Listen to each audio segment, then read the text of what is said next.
All right, let's bring them out. First, it's a team looking for a dream finish to day one of our finals. It's Oxygen!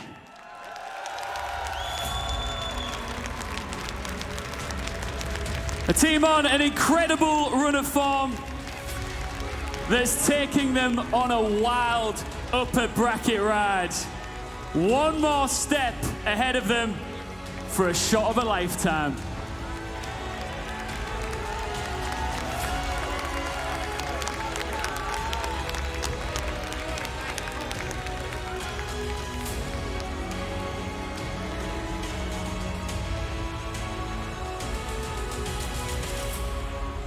Their opponents are the last LATAM team left standing, and they are more than happy to carry a weight of a nation on their shoulders. It's W7M!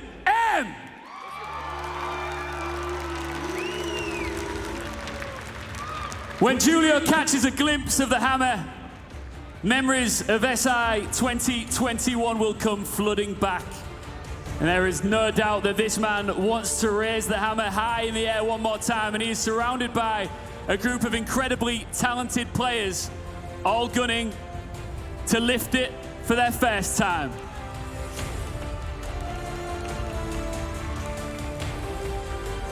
This should be a spicy one. It is our upper bracket final. What a way to close out Play Day 1 here in Montreal. And time to preview it all, Milos. Thank you very much. It's Ian from the radio. It's good to hear him. We're back.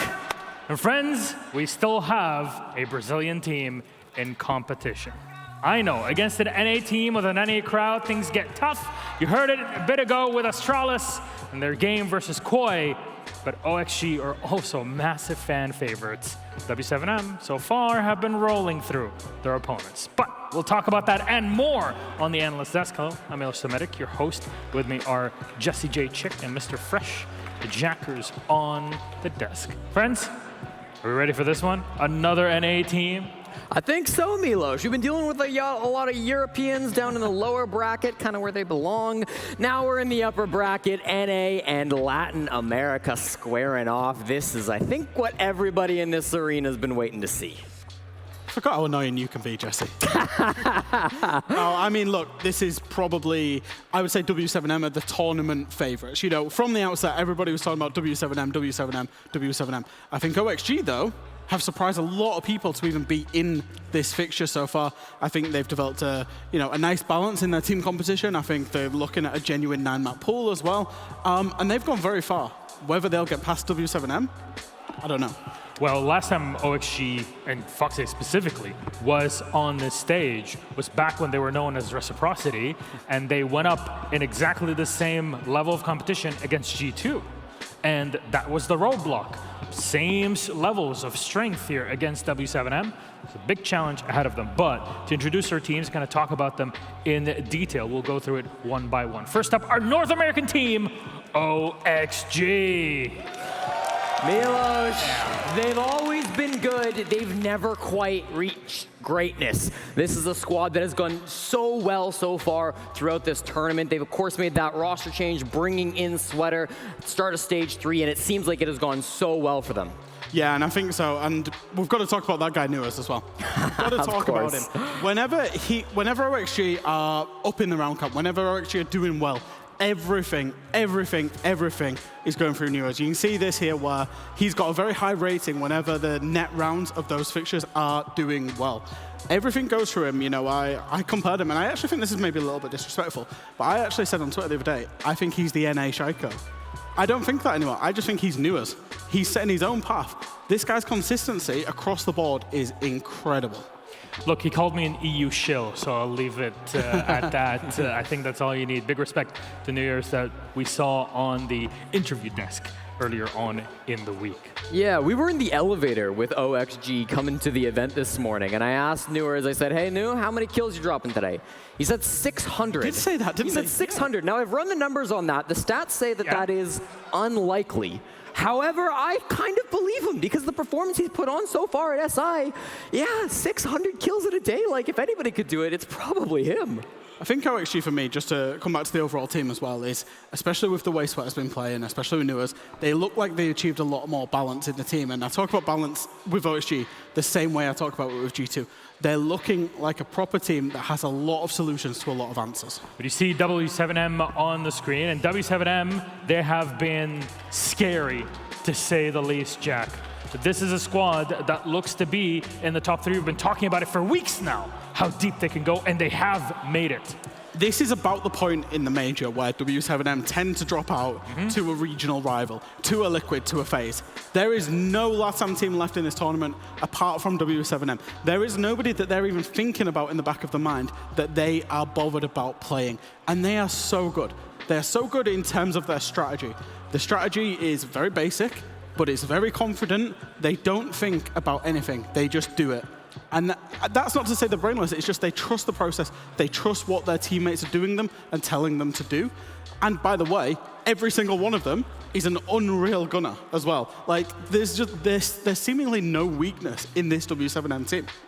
What this team does so well, better than anybody else by a wide margin, has to be their defenses. This is a squad who has written the book on how defense is played in 2023. The new era of Siege, they are the ones who are defining it. You take a look at a lot of their stats, a lot of their bomb sites here on D. They seem to be a brick wall, completely unbeatable by any attacking squad. And for anybody going up against them, that's what you've got to figure out, because they've got 4 guys who will swing you, who will fight you, who will never back down. They won't give up any ground for free. And then they got Julio in the back, who can't seem to lose. Do you have any graphics for W7M?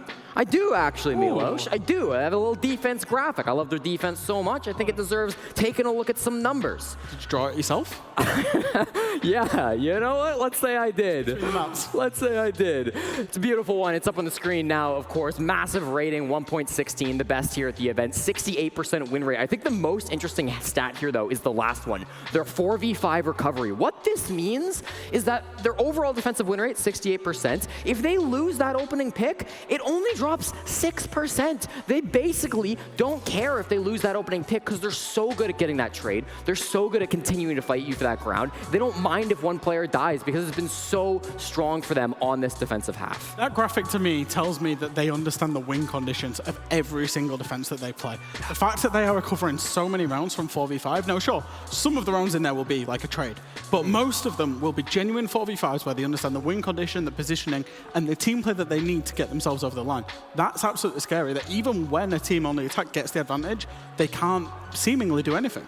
Our map bans for the series, what do they look like? Again, continuing with BO3s.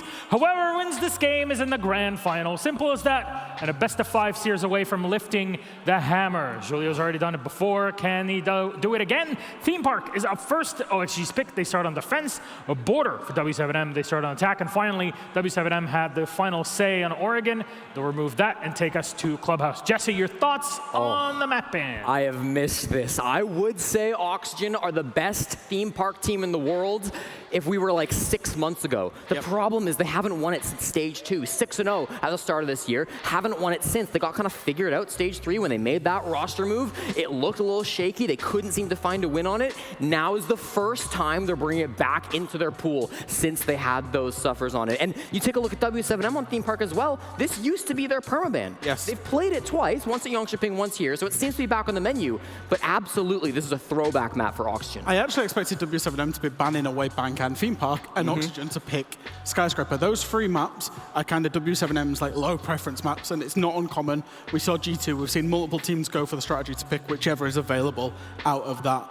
W7M will then go through onto a border, which both teams like. It's a nice high preference map for both teams. Now, the one that really gets me here is Club. Yeah. Because, you know, I am going to say it, I think W7M are the best Clubhouse team in the world. The fact that they didn't pick it and then it stayed up in the ban phase to get to a decider is absolutely intriguing to me, because I think if Oxygen are going to have any chance in this game, they need to be getting it done in 2 maps. If it goes to Club, I just cannot see W7M losing that. All right, if we settled now on Theme Park, our lobby's almost set here. What do we expect to see between the 2 teams? Because W7M, they really didn't look like much can phase them. Yeah, well, I mean, I think for Auction, we're going to see something new, right? They've had some time off a theme park. It's been a long time since they've played it. Obviously, their most recent 2 plays were both losses where they did struggle quite hard. So I'm excited to see what we are going to have from Auction. I really don't know what to expect, but I hope it's something that, couldn't have been prepped for from W7M. It's something fresh, something exciting. That's something that can get them the first map win. Yeah, and I think that's the thing. Auction have obviously got that surprise factor. They've played 7 maps at this tournament. Theme Park will be the 8th map that they will play. And I think that's one thing that Fox alluded to the first time we interviewed him in the playoff bracket, was that actually we've only shown 4 maps. We've only shown 4 maps in groups, and we'll get through. And we'll get through on all the maps we haven't shown. We're going to one. So our predictions that were made, at least by both of our analysts, before we knew what the maps were, what do they look like? Here's our graphic, and fresh on W7M, Jesse sticking with an A. All right, look at him, he's back. I only make mistakes Redemption once. arc. Only make one mistake once, okay? I'm not going to repeat that one. Never again am I doubting NA in an NA building. Fair enough. I just cannot see a weakness. I search and I search and I search for a weakness with W7M. It used to be stats like attack win rate. It used to be stats like entry. Every single stat that I track, from A to Z, they are unreal. And I can't find a weakness, and therefore I cannot feasibly predict against them. Fair enough. Seems like, if anything, this is going to be well contested. Will OXG pull on our heartstrings like we had with the Starlets before, or will W7M just roll through their opponents? They've been rolling through almost everybody, no matter the match that they had. And remember, both of these teams are 1 win away from the grand final. They're here, they'll be set up for Sunday, and it's already a big paycheck that you guarantee yourself. If you're second even, just making it to the grand final is $450,000, which in Canadian, that's like... That's almost 3 million. Trillion. Yeah, that's billions, trillions, yeah. Canadian dollars or a little Monopoly money. Not as bad as dollar dues. Hello, James. But in this case, after having seen the map bans, are we seeing it go this way? I think it depends on W7M's theme park, realistically, because OXG could get it done in 2. Like I say, I will repeat this. If I think it goes to 3 maps and we go to Club, I do worry for OXG. Jesse, you agree? I do. I mean, Clubhouse is disgusting for W7M. Oxygen have 3 games in a row winning on it, right? They're 3-1 here at SI, so it's not a bad map for them, but it's not W7M. All right. Another North American team in a North American building. Jesse himself said he wouldn't bet against them. Seems like that's the case. Are there any OXG fans in here? I still saw some Brazilians in here lifting their flag, so let's see what'll happen in game. OXG versus W7M. Make some noise! Blue and Stokes, take it away! Thank you very much, Milos. Ladies and gentlemen, it is time to get ready for our final series of the day. And what a series we have in front of us. LATAM up against North America. LATAM has come so close to ultimate victory already at 2 of the previous majors this year so far. And they've got a chance right here, right now, to claim a spot inside of the grand finals from the upper bracket. Stokes, what do you think of this one as we get ready to go into it? Well, first things first, everybody. We're back in Montreal. Let's make some noise. It is fantastic to have a crowd back for the 6th Invitational, and what a matchup we have for you to wrap up the day. It's Oxygen versus W7M, some of our favorite Brazilians we've ever had in 6 Esports. Let's get right into it, folks. It's going to be Ying removed first as we have Theme Park on the docket. Dokkaebi going to be the first ban, or rather second ban to be knocked out here, as Stokes already mentioned. Ying and Dokkaebi making perfect sense. We've been seeing quite a bit of the Doke used just overall throughout the course of this tournament, especially for maps like this one on the theme park, where you have that heavy extension deployed on essentially every single site. Great for locking down those players. Obviously no longer the case. First defender ban going to once again align with what we've been seeing so far at this tournament, as Mira is first in the pecking order here as Oxygen's final choice. W7M has the last ban, and they will choose to go in the direction of Mute, interestingly enough. Not really aligning, of course, as we've been seeing a lot of the Azami and Solus bans, but this time, both of them going to be left in play for map number 1. We've seen some super interesting ones even past that, with like, Bandit working his way in, and some other things that people have been trying to remove from the defense of places like Club and places like Theme. So definitely fitting that theme, I would say. As for the offense, though, both of these teams actually removing both of our top offensive bans so far this tournament. So we have Ying and Dokkaebi both working their way in. Ying actually banned out 47% of the time so far this tournament, John. Pretty high stakes there for her. Haven't been seeing too much action, but obviously when she's in the pool, she's played extremely often. So won't have to be worrying about her though here for Theme Park, as we're just now warming up the server. It's going to be Armory and Throne for our very first defense. It's going to be W7M to take the helm. We're talking about the fact that Azami left out of the ban pool. That means KZ immediately going to go for the selection on her, especially for this first site choice. Those barricades going to help out tremendously for the late round fight here, as it will get tense unless W7M is able to strike true at the beginning and makes a massive impact against the initial map control bid that OXG will go for. No repicks for OXG, a very balanced lineup. You got one operator fulfilling one job for the most part, and of course the doubling down on the hard breaches. It'll be incredibly important for Oxygen to make sure they can open at least one of the 3 major walls to access the throne room down below. Yes, indeed. And you can see Oxygen have lined themselves up to be able to work around the launching pad that they want to build. They have all that info game built up with Foxay and Newers via vertical to lock up a lot of the flank routes with those air jabs. The double hard breach setup for Dream as well as Sweater, just to make sure everybody feels a little bit more comfortable with their position. Nobody's going to get too harshly punished or they can't open up a wall, which is so critical to a bomb site like this. Already 30 seconds into the round, though. And already seeing Oxygen make their first few bids over the next few seconds here, such as the drum entry from Noors. Almost loses his life while attempting to do that, though, because of Herds' angle from up on top. Will block off rotations into the electrical closet with one of the Toxic Babes, so that'll lock Noors into Gong for the time being here. Forces him to back out, rethink his presence, as with that low HP, may not want to try and adventure forward this early on in the round. Oxygen, they're going to play patient. Want to try and recognize what W7M are doing with Theme Park. Remember what the analyst desk said. Both of these teams not really playing this map routinely, so both of them going to have to give over that respect. A big swing there from KZ, but it's ill-advised. Lots of pressure on the yellow wall coming in right now for the Oxygen roster, but at the same time, really only one player from Oxygen throwing that pressure out to begin with. Well, W7M have committed at least 2 of their own players, one of which is now dead, unfortunately, to the fight against that wall here. Lots of damage being traded onto the Oxygen members, but no full kill having transpired just yet. Half the round now gone, though, so W7M are at least bleeding out the time.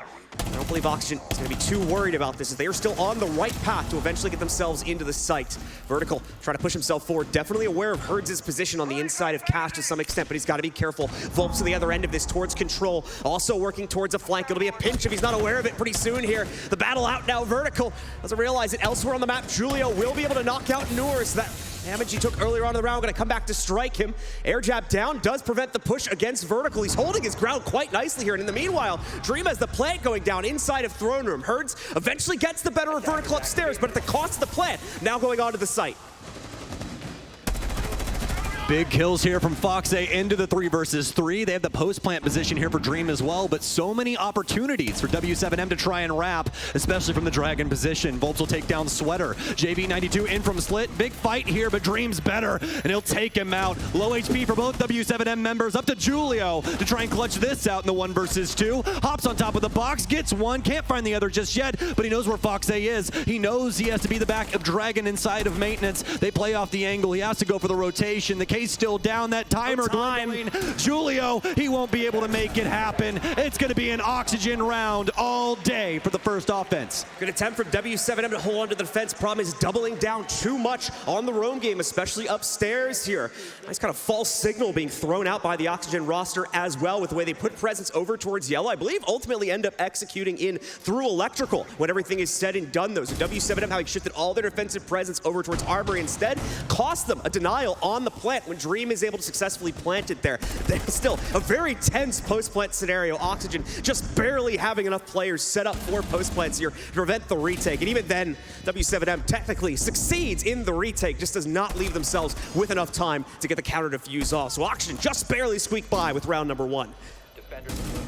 Most definitely the case, especially for W7M. You really wish they could have just kept the smoke alive there for just a while longer. If they have that denial utility in play, that throne position not nearly as potent for Oxygen, but we saw how that went. It went the way of OXG.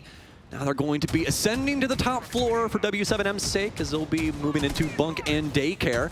Oxygen looking to try and assault this, but do they want to go through this via traditional means or potentially try and have a harebrained scheme? As of right now, we're going to have the Monty and play the Buck working its way in as well, and Alliant to try and lock up some of these positions. Frost, oh Frost, she'll work her way back in, our Canadian operator, with those welcome mats that have been the bane of every professional player's existence, it seems, at SI 2023. Even in the final rounds of that series, series we were just watching with Astralis, we saw it come to bear there. Just an incredibly effective piece of utility when your attackers are otherwise distracted. Very simple, but very effective at the end of the day. And we're going to continue to see teams using it, of course, especially on a map like this where it really made its name about 2 years ago when we started seeing teams start to pick this operator up once again, bring her into the meta more. Especially around the labs and storage position you see for that site. Lots of window plays around there, and Frost the best in the business when it comes down to a position like that. Speaking of positions, though, JV92 in a hot one as the Monty will be donning his doorstep.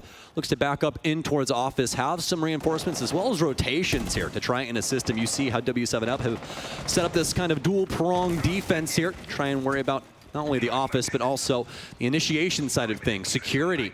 But this is what Monty is so good at, and just constantly walk these members back. And you see JV92 has to respect this. He's going to back up and seal up the wall, make it to where there's not really any other Oxygen member that can try and push themselves forward and assist with him, potentially get that big kill. JV92 definitely wanted the fight if it was at all feasible. Unfortunately, just not the case, especially with that unfortunate choke point being in the way there. His teammates will now be able to group up with him.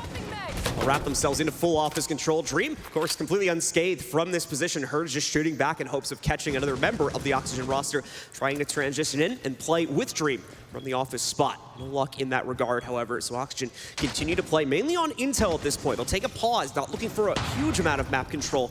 They'll look instead for their execute option. The first kill that they need to claim for themselves now, but it's not going to go that way. Sweater's dropped instead. That's the hard breach that goes with him.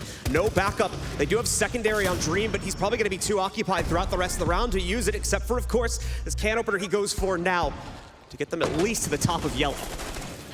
This will be hopeful for Oxygen in their current position. Rocking a hard plays as W7M have set up all of their linebackers. Everybody prepared for this blitz from Oxygen. No real rush just yet. No handoff, no nothing. Oxygen looking to see if W7M will potentially give up the goods. See if they can find that frag that is pushing them back so hard so far. Fox8 trying to be that new addition, but he's taken down. It's not even him, actually. It's Vertical. It gets blown sky high via the Nitro Cell. Oxygen finally with one off the back of Newers, but they have to get so much more done in this position. And Volp's already trying to shut it down here, trying to get the top of the Monty. He'll beat him away, and he'll shoot him down. It's up to Fox8 now inside of Cafe.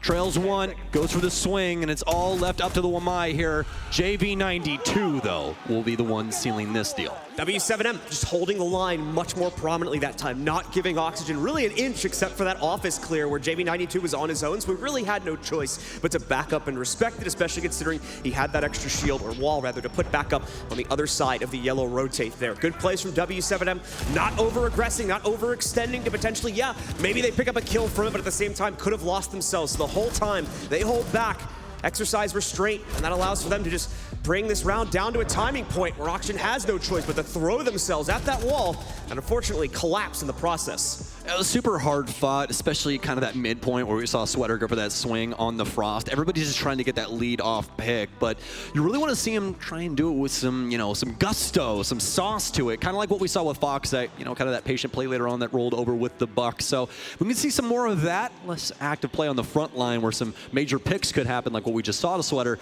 Maybe get some bigger rounds for them starting off early, but it's very, very early on inside of this series. Speaking of which, losing the dedicated hard breach early on didn't really do them any favors either. More than likely wanted to try and open up one of the walls closer to initiation side, so they had a second angle to approach that site with. Obviously, once again, that player is the first to go down on that round, so it did limit their options to actually execute there as well. Yeah, not lacking that hard breach is a huge thing too, because those secondary hard breaches don't make that big of a hole. You can jump through it, you can kind of crouch through it, but nothing you can be very quick with. It wasn't even really like they could have the Monty with the secondary hard breach go between the two walls and try to open up a second one too. First of all, it would have been way too small of a breach to realistically work an entry from. Exactly. And secondly, it's the Monty, so he's kind of busy. At the end of the day, you can't really just pull him over across a big opening and commit himself to full utility clear there either. So either way, Oxygen going to quickly rehash things. We did have a quick tech pause there, folks, so apologies for that. But we're already back in the game, so let's get into the round once again. See if it's going to be a rebound from Oxygen or the beginning of a streak from W7M. Yeah, we'll see what Oxygen thinks about this. I don't think the Monty was the worst thing in the world. I just think that Sweater playing the position like he did was really the downfall of that round for them. They, as you said, really needed that hard breach, having those Selmas there to be able to assist them with some quick wall breaks. Definitely going to be a big boon for them if they can open up the back end of a site for W7M, so they just don't have nearly as many places to try and exist. See if that is able to help them out with this round, as W7M have went back to one of the hard-fought sites of Theme Park. It's going to be Armory Throne. Back downstairs to hopefully have some better results this time. Did not feel like they were going to be able to win it on an immediate retry, but now they have found success in the upstairs dorms. Things are looking a bit brighter to maybe hold it off on the second attempt. Oxygen giving it very much the same flair, though. I think the same exact lineup as round number 1 for their attack, so nothing going to be changing up. They feel it was a success, and indeed it was, so they'll be trying it the same way again. Late reinforcements coming down from W7M, but not of a huge risk. That's definitely a hatch you want to have locked down for your defense here. It gives Oxygen quite a bit of play capability into the site if you leave it soft right from the beginning of the round here. Herds already being spotted out by a drone, so going to be a little bit more hesitant to play this position over towards control. Nours is aware of that fact, so he'll also keep his eyes above him, just in case Herds tries to go for any crazy top-down play here. Nothing really to be lined up at this point, but he's going to try to go for the nade play over the top of this one, just to get rid of that Electric Claw. Unfortunately, it's in a bit of a trickier position to find. That's actually the batteries, yeah, from Bandit here. There we go. Second toss is a bit more successful. Will open up a clearing path now for Dream. I think you got a little unfortunate with that first one, John. I think it bounced over the rail of the actual throne chair there. Ended up blowing up on the other side. As shrapnel. Quite RNG when it comes down to it, but very precise if it's laying on top of you, obviously. And now we're going to see the strength of a zombie, of course, being demonstrated by Keys. Already has the additional cover being deployed towards Dragon Door, that box just to the left of the bomb chassis itself. And he can even recover the breach that had just been made, of course, by the attackers here. Lots of play capability, lots of time-wasting capability, more than anything that comes out of KZ, in addition to the fact that he's going to be much more well-prepared for a fight to come his way at some point in the next few seconds. And that's why we've been seeing a lot of, like, Ashe and Zofia start to work their way in again, because people need those ranged soft breaches. My word, Hurts. Try and break up some of these locations. Impact out from Volps. They're trying to limit the hard breach of Dream. He's got the wall, I do believe. No more impacts. KZ, he's going to try and play this close to the chest. He's ready for the gunfight. Oxygen are down a man, so really need something to go their way. A positive light, but no, it's utter darkness as W7M take over. Quick trigger pull there from Oxygen, as he'll bounce back with 2, but still W7M making a grandstand, and mostly the Valkyrie of Volps getting a lot of done from the breach. Nours and Vert still stacked up at top and bottom Dragon respectively. It's the same issue as the last round though, where W7M have just put up 2 stalwart of a defense, not giving up an inch on this line. The few trades have opened up a path in, but it's going to be dangerous at best, similarly to the last round. Nours already down, and the second player not going to last long either. Beautifully done once more here by the W7M roster, as now they take the lead 2-1 with 2 rounds in a row built up so far. Fantastic job to W7M, a much more sound defense of the basement. Just a lot more bodies inside of Throne and Armory, first of all, respecting that Oxygen weren't going to go for the full top clear, so reinserting themselves down low, especially after some bigger pickups, was a great idea. Really like what we saw there, but also kind of the tell of the tape when it comes to Theme Park as well. This map currently sitting at a 60% defensive win rate overall. The Armory Throne Room at a 59%, everything actually above a 57%. Worst site being that 57%. Initiation room / office, actually. So everything a fantastic site when it comes to Theme Park. You're really expecting the defense to pick up some big rounds here. Even if it's a 5-1 split, that's almost expected. It's going to be a very out-and-about setup for W7M this time. Expect very active in the face of Oxygen's play. They're going to have not only the Azami, but the Solus is also going to join the roster on this round as well. Volps is going to be playing that, so expect him once again to be at the forefront of the aggression from Oxygen, looking to directly counter it. So has that reverse IQ ability, spot out drones and attacker gadgets. That includes just attackers on their phones. So a huge amount of free intel constantly being fed over to that player makes them perfect to stand on the front lines of battle. Well, Oxygen will be working the Monty back in, but it will be an attempt onto a different site. We'll still have to try and be attentive to this top floor, though. No breaching charges here, but they do have the Sledge of Foxay, so that'll be extremely useful in a position like this. Nunes will be back onto the Yana, his bread and butter op when it comes to this offense, and a bread and butter op for a lot of aggressive players when it comes to the offensive side of things. Speaking of offensive, Vertical, I think he's got a read and he doesn't realize it. Nitro Cell! Oh my! So worrisome, but GV92, he feels like taking a look at some daylight. He's gonna find himself a Newers. Nicely shot by Noors. Clean kill from Oxygen. They've struggled to find that so far at the beginning of the previous 3 rounds. This will be a sigh of relief, more than likely to the entire team, that at least they have that locked down for themselves. Don't have to worry necessarily about that opening pick. They can take a few more risks when they're ready to move into the site. But we've got at least one bunker still to clear out. We can see KZ deployed to the inside of it right now, taking himself directly into the fight also here. He'll lose a lot of HP, but he'll also trade quite a bit back onto Sweater. No one really the winner from that fight, so the defense gets it by default here, as they're still wasting out plenty of time in the process of continuing to hold inside of Throne. Solid motion from Oxygen so far. Big pickup on the JV92. Love the teamwork on the balcony. Making sure to maintain a multitude of angles. So difficult for JV92. Just has to guess right. Wasn't even aware of the potential for an Oxygen member to be there. Quick shots here from Herds. He's going to throw one of the kunai down, but the Monty's already moving in behind. He'll seal himself inside of Daycare. This is definitely going to be an interesting round now. Newers trying to solve it, but Herds, he's got the answer instead. He's the truth. He'll take down Newers, looking for the Monty, but he can't punch him through the wall. It's Dream instead. Sweater will pick it up. Vert with a mop of W7M. It's only KZ and Julio to try and slow this train down. Once again, this is the benefit of them finding that opening kill and W7M just not being able to work response. Unfortunate for Norris as he kind of sets up his own demise at the hands of Hertz from the other side of that soft breach. But his teammates there to immediately trade that back and maintain the overall player advantage and push it one step further by finding another kill elsewhere here. 35 seconds to go. Things are still going to be a little tense for Oxygen as they have not really made the full transition down as of yet here. You can see Julio still on the inside of Billiards, more than ready for a challenge, even as a castle barricade, blocking things off over towards the bathroom side. But he's got the intel. They've got some cams leading them into it. KZ already finding one. That leaves Dream off on an island on the inside of the bathroom. Oxygen may still yet lose this round here if they can't forge a path into the site. And right now, yeah, their Montaigne's found a way in, but where's the rest of the team? KZ has the cutoff. There's going to be another drop. Dream did have the case in hand, so the plant will start to go down, but Foxy, he's dropping HP as well. KZ with the jump out. He shuts one down, and the plant's denied also. W7M hold it in a 2v4 and claim the 4th round. So much utility used on that top floor, John, but not a single person attentive to the base level where all of W7M still resides. Yeah, you might have cleared out the top floor, but are you worried about the angles around yellow? Are you worried about the potential for somebody to be inside of Throne? This is commonplace when it comes to labs, but Oxygen aren't aware. Oxygen just not counting their time well enough. You're not expecting as aggressive of a setup from W7M, and so many obstacles on the interior of the site as well, tripped up by it after finally figuring out the early round. It seems like it was only one piece of the puzzle.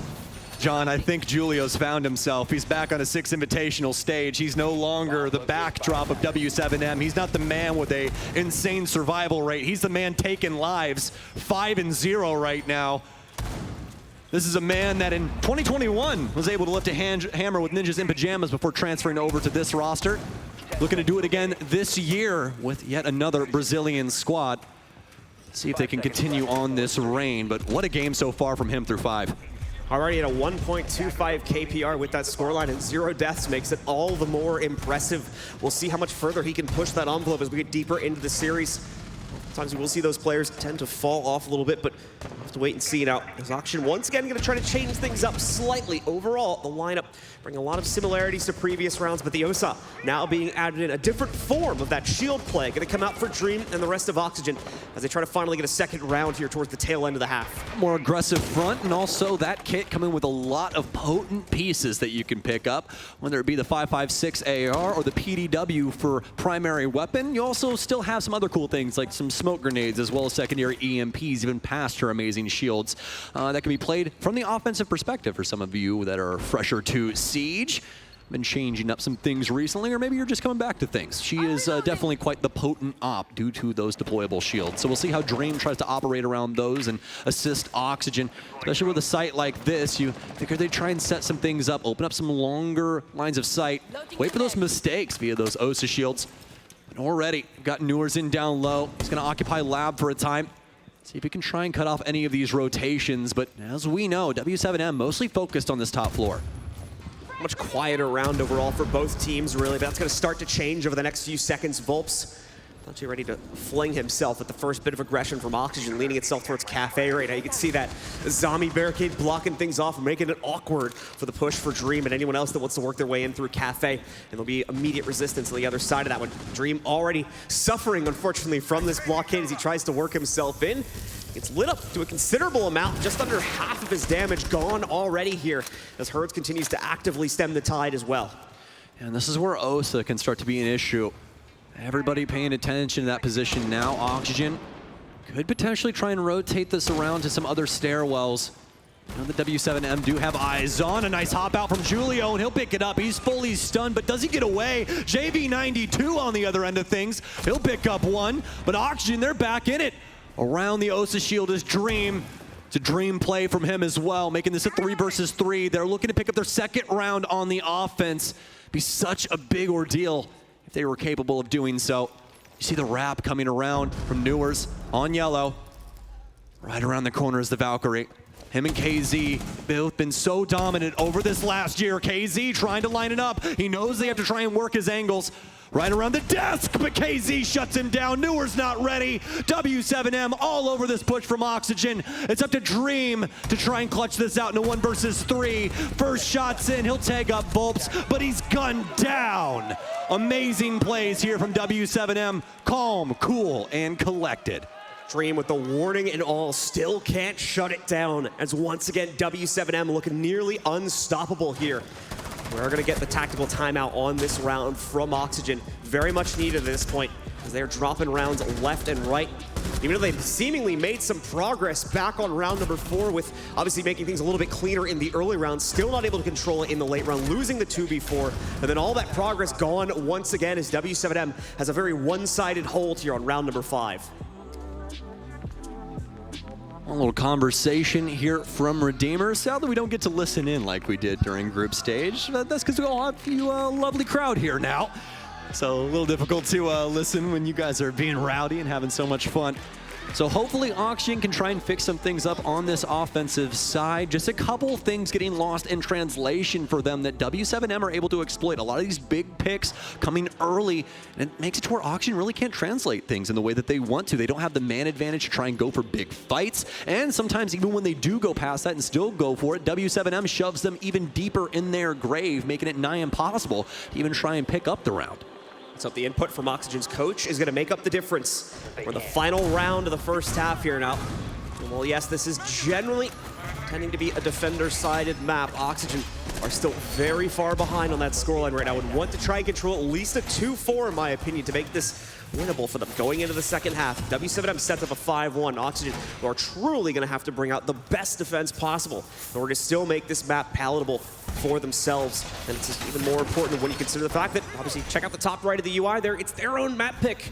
So this is one that they surely would want to try and control, as W7M is going to get that extra boost of confidence going on to their own for the second map after this one. Yeah, this is getting terrifying, especially when you look at Border.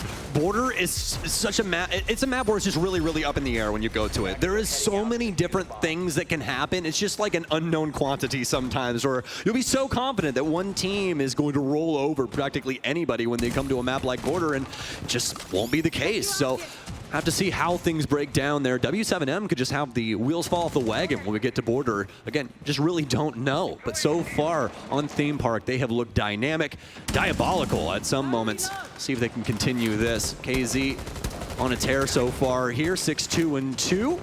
He's been showing his similar face to what we'd seen in Jönköping inside of this series thus far. Newers as well as Sweater, though, on their side of things, actually switched around some ops. Sweater's going to pick up the Yana, make it to where he can be a little bit more aggressive, won't be running those Selmas any longer, and Newers going to be on quite a sneaky op. But they're going to lose Foxay off rip here to Hertz. I don't know where that interaction went down. KZ still looking to hold the line, but with the kill already in their pocket, not a real reason for him to stick around. Like I've been saying already, W7M, not a team that's willing to take risks necessarily. Ones that they need to, of course, to get the early advantage. Here we go. Got him on the roof. Nicely found on the inside of the control hatch there. That's where W7M claimed the opening kill. But once again, now that they have that, that's all the risks they need to take here. Just establish their presence, slow down the overall take speed from Oxygen, and back right up into the site, where they know things are going to be all right moving into the later portion of the round. They've got the advantage now, so they can hold back, let Oxygen make their own series of mistakes, potentially, to trip up the rest of their attack and hopefully give another one over to W7M. Well, Julio might have finally found his Achilles heel, John. This corner, dastardly to try and play. He's got all the ADSs and a shield here, but one proper frag grenade past that, and he's a world of hurt. KZ, speaking of which, he's getting lit up. Tries to work his way over through the bottom of yellow, take a lot of damage. Nades in now to try and get rid of this shield that's playing around Julio, around the smoke. He'll be able to try and battle them back for a little while longer. Volp's also going to go down. Some awkward interactions in between these two, but it's going the way of Oxygen. Swear will take down KZ. Remember, Volps is still down, so this is technically a 3 versus 4. W7M, their defense falling a little bit here as Julio tries to hold the line with the shotgun. Can only pick up one, though, but the good news is JB92 gets the confirmation off onto vertical as well here. Volp still down, so that's still leaving us with only 2 players standing here for W7M. And the down player also on the site. The Nitro through, though. The intel's there, but it only gets the confirmation off onto his own teammate. Plant will now go down for Dream. Herds with the swing, though. It's going to make Dream think twice about this one. Still commits himself to it. Tries to immediately flee out himself, but he can't get the read on Herds' position quickly enough. He retakes it instantly.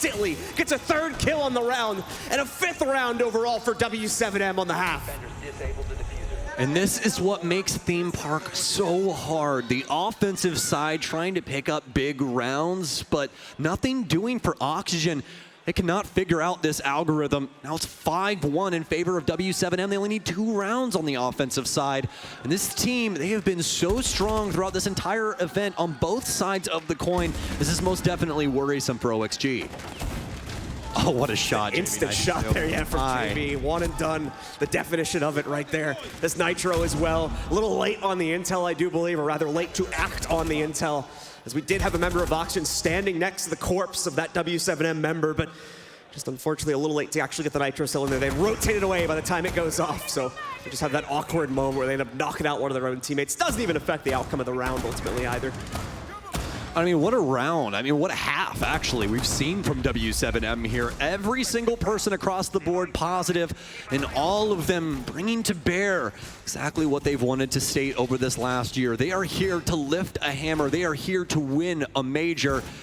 W7M taking it to Oxygen, but fortunately enough, we are on different sides now. Oxygen can try and slow down W7M as well. They now have all the tools to be able to do so, and it all starts with things like Capcan and some properly placed aggression. Let's see what Madhouse Oxygen can make out of Theme Park. Yeah, a bit of a different take on things, of course. We even see the Frost used heavily by W7M, and I'm sure Oxygen will potentially pick it up at some point in this half as well, just feeling the Capcan a little bit better here for the potential throw and execute, when you consider the fact that it's oftentimes moved upon in low time scenarios. And that's where, much like the Frost mats, those Capcan traps are going to have some pretty good effectiveness. This site specifically plays a lot more heavily into doorways, and that's obviously Capcan's favorite spot to put those. So it goes hand in hand quite well when you start to think about it like that.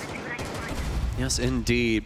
W7M, I'm going to lose Herds to one of the Capcan setups. He'll get down. I believe it was a Nitro cell. Nope, Sweater's the only one that has that, so it'll definitely be the EDDs that were placed inside of locker. So very well done there from Sweater. A little cheeky location, and speaking of which, he tries to go for the cheeky kill, John. He knew those EDDs went off. Potential for somebody to be outside, but JB92 is ready on the off angle as Sweater breaks that up.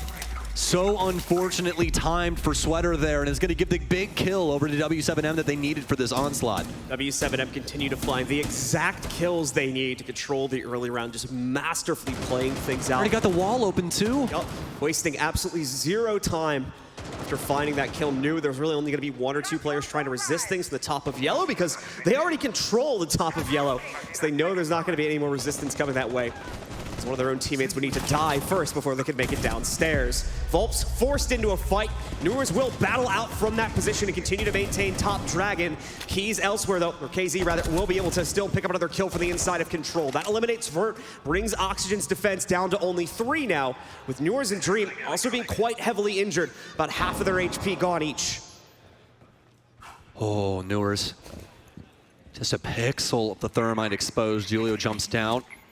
Feeling as though he might be able to find some influence here. What a shot from JB92. That angle, you can't even see it.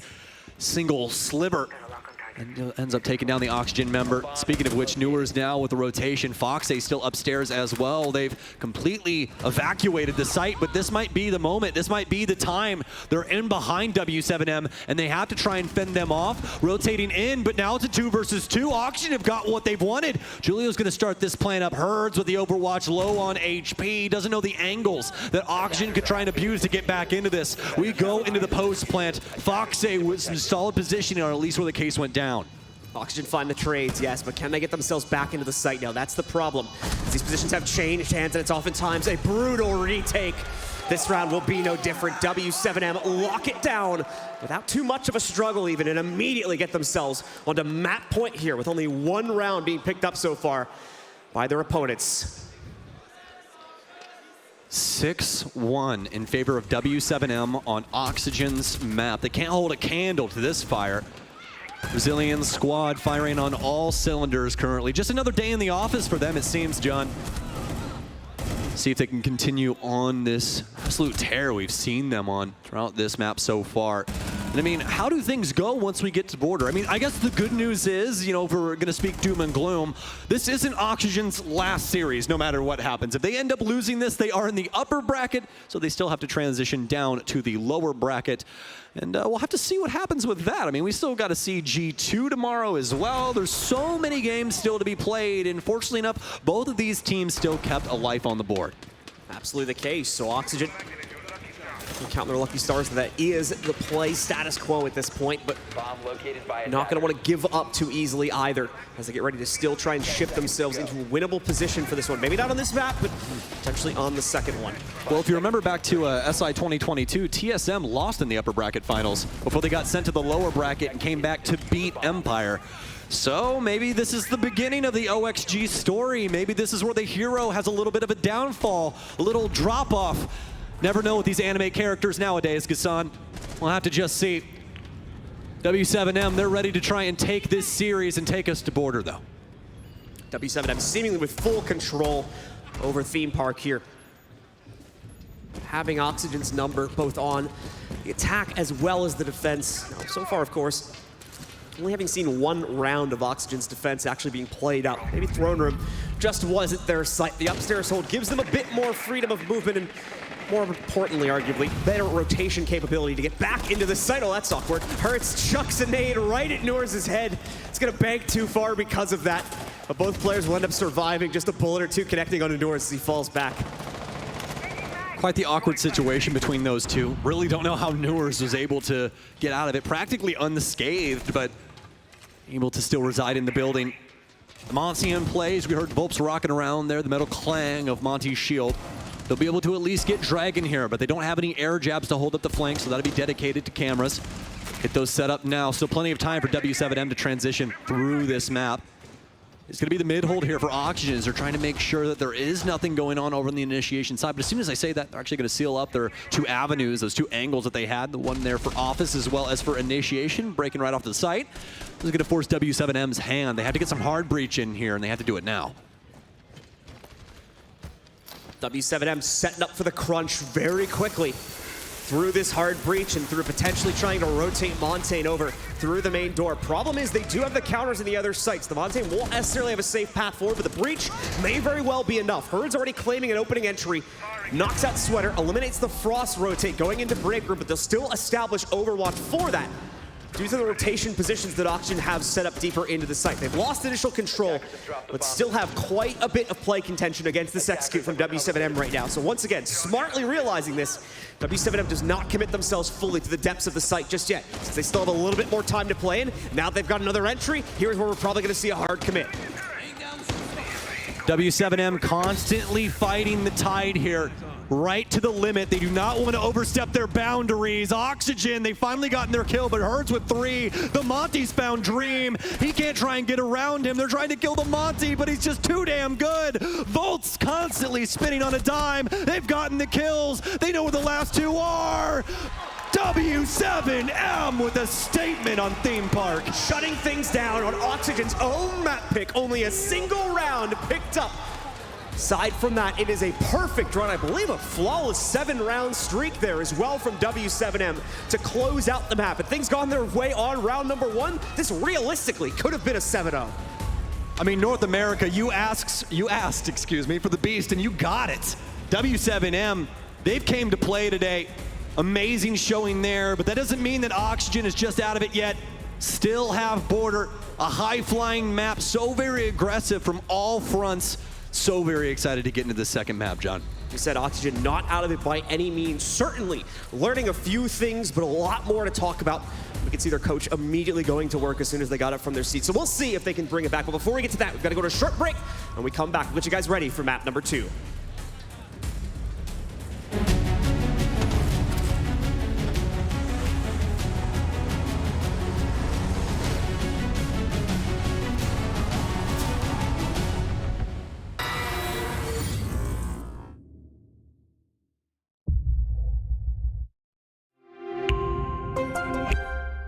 I'm Nicholas Morton, but you know me as Pingu. I'm a 2-time Rainbow Six Siege World Champion and former top Rainbow Six Siege player in Pro League. Welcome to my Siege Ranked Bootcamp. We're talking 20 seconds left on the clock, you got the diffuser in hand, what do you do? Play the way that you're comfortable with, because you have confidence when you're in this position, that is when you're gonna be at your very best. Good luck.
Welcome back, friends, to 6 Invitational 2023. Our Brazilian team takes up the lead 1-0 on Theme Park, looking dominant to get it started. That's W7M. Hello, we're back on the desk. I'm Ostomatic, your host. With me on the analyst desk to help us break things down on map 1, Theme Park, is Jesse and Fresh. Now, I'll be very honest, this map is called Theme Park. It was a wild ride, Mr. Bones' wild ride very specifically, and I think OXG are very happy to get off of it at this point in time. But let's focus on our winners, W7M. They looked incredible earlier in the tournament, and they prove it in our first one. Yeah, it's so nice being able to choose the starting side when your opponent picks the map, and starting defense, the best defensive team on a very good defensive map on theme. Really impressive stuff coming in from W7M. They felt very, very comfortable playing throughout these bomb sites. 1 round loss, round number 1, and then 7 in a row to close out this game. Where are the weaknesses? I can't find them. I think this team is so smart. They understand exactly what their opponent's going to do 2 steps before they do it. A big factor to that was actually the bans, the fact that OXG banned away the mirror. Valkyrie or Solace was in play every single round. I was actually backstage on the third Observer PC spectating only the Valkyrie or the Solace. They understood exactly what the win conditions for the attack of OXG were, and then they played into the relevant win conditions themselves in terms of W7M. Whether that was the half clears on the Admiral Throne side, whether that was the full clears on the Bunk Stakeout side, they had everything, absolutely everything, under control. Obviously, they relied on a couple of clutches and a couple of individual plays at the same time. But that is where this team has absolutely no perceived weaknesses. Yeah. Absolutely none of them. Yeah, I saw that as well, focusing on the Valkyrie picks. Obviously, KZ had that big C4 round number 2 with it. Also, we saw Volts rocking the operator a couple of times. Felt like it was a very impactful operator. And OXG didn't bring the Valk even a single round. So they only had 2 defenses, sure. But still, it's tough to see such an important operator for W7M not show up at all in the defensive half of OXG. I also thought an operator that didn't really show up enough, or maybe didn't show up in a strong enough way for Oxygen, was the Monty. It felt like the differences were massive. Whereas Dream on the Montaigne, oftentimes there were players ahead of him. Sometimes he wasn't that first person in. People were dying before he could really go for his execute. Yeah. When we saw Volps grab that shield instead on the side of W7M, he was the first one in every single time. He was the one that was making that space for his team, and he had such an impact for W7M. Yeah, but we saw Volps, the Monty in that last round. That was beautiful. A masterclass in how you play Monty. Not just going one way and then turning around in the hallway, but surviving against 2 players that are trying to pinch him down. And then there's somebody else from his team that's also locking down the ankle through the daycare doorway. Yep. That was impressive teamwork and individual play in the moment, Jack. There's absolutely everything, and I can't stop saying it. There's absolutely everything with this team. Like you said, the teamwork is on point. When that falls down, you've got the individual play. There's 3 separate players in that game for W7M. In a 7-1 victory, they got a 3K or more. Like inside of a round. 3 separate players. So they've got these big explosive plays. They've got the great strategy. And I do just want to highlight what an influence Julio has been on this roster. Because adding him into this roster has brought the out-of-server experience in terms of coming to these events. You know, in terms of coming to these events, the experience of coming to LAN, dealing with the crowd, dealing with the pressure. Adding him inside the server, it feels like these guys know everything, have seen everything, and are expecting everything, and are therefore ready and punish everything. The new guy on W7M is having massive impact. Unfortunately, the new guy on Oxygen struggled in this map. We have to see more out of Sweater. 4 opening deaths throughout this game. Really did feel like he was very disconnected from the rest of his team, even in the late rounds, when he was the one who had to cover for the plants going down inside of Throne Room, or whether he was the one who had to try to hold down the 4v2 round that they ended up losing against the lab defense, not being able to flush out that guy inside of Throne Room. It felt like Sweater was never super aware of what they needed to do next, right? Where he needed to be aware of the threats. So I'd like to see him have a better game here in map number 2. I've got some positives for Oxygen, just a couple. Sure. And one of them was, for me, them trying to do the half clears. They realized that should they try to do absolutely everything perfectly against W7M, it wasn't going to work. They were going to run out of time. So the 2 Armory Throne sides, they tried to do the half clear, they tried to utilize the Nomad, and to be fair, that very first round, they did win it. The same with some of the other sites, they tried to push 2 places at the same time, try and exploit a hole. Unfortunately, they were just against an opponent that had all of those holes sealed up. Very quickly, our map bans, bringing them up. Border is map number 2. Might be seeing a Clubhouse, but that depends on the performance and the starting sides. On here, very quickly, our lobby is ready. Gentlemen, how do you see this going? It's so tough to pick I know. Oxygen. You got to pick W7M. It's their map pick. They just won the opponent map pick 7-1. This is going to be scary. I think Border obviously takes away a little bit of team play, so Oxygen could find some success, but it's going to be a difficult one, is what I would say. Oxygen have just been 7-1 on their own map pick, so they are now going on to their opponents, where you would expect W7M to be stronger. You know what Oxygen needs? Because we have a strong Brazilian team on the other side. What OXG needs in North America, as a North American team and a North American city, is support from North American fans. Are there any OXG fans in here? That won't be enough to get them to win. Do you want to go to map 3 or not? I can't hear you, and they can't. There you go. That's what they're gonna need. We'll toss it to our casters. Blue and Stokes, take it away. Thank you, Milos. Oxygen now up against a wall here, and the question is, can they break through it on a very similar map for our second one? Just a lot less territory to work through. Border is on the docket, and it's time to see if W7M is going to rush their way to the grand final, or if Oxygen has a little bit of hope. Stokes, I think he has some, what did you say, breathing exercise? Oh, man, I think just as an entire unit, North America just needs to take some sharp inhales, John. Just in through the nose, just... Take a breath. Woo, son. Remember your pressure points, you know? Remember your pressure points. I think really right now for Oxygen, it's a full mental reset. After that map, especially on your map pick, you need to just take a breather for a moment and then work your way back into Border. But that's the thing about Border. This is where things get kind of murky. Border is a hell of a map. I mean, there is so much action going on at all points in time. There's no safe foothold. There's no nothing. Nothing is a given when it comes to Border, and that's the beauty of a map like this, folks. You know what else? We don't have to wait very long to get back into the action here at the Place Bell here in Montreal. Ladies and gentlemen, let's get into what could be our last map of the day. Make some noise. I love doing that. The best part of my job. All right, well, the bans are up. Nomad is first. Nomad incredibly useful for this map. I talked about how it's a little bit smaller than our previous one, and indeed, that means Nomad is very effective at blocking off the staircases or the usual rotation points to prevent the defenders from having a successful potential late round flank. No longer, obviously, is that going to be the case. Dokkaebi, just a carryover from map number 1. Hey, it's Mira. All right, ladies and gentlemen, everybody at once, are you ready? Wait for the countdown, all right? Oh,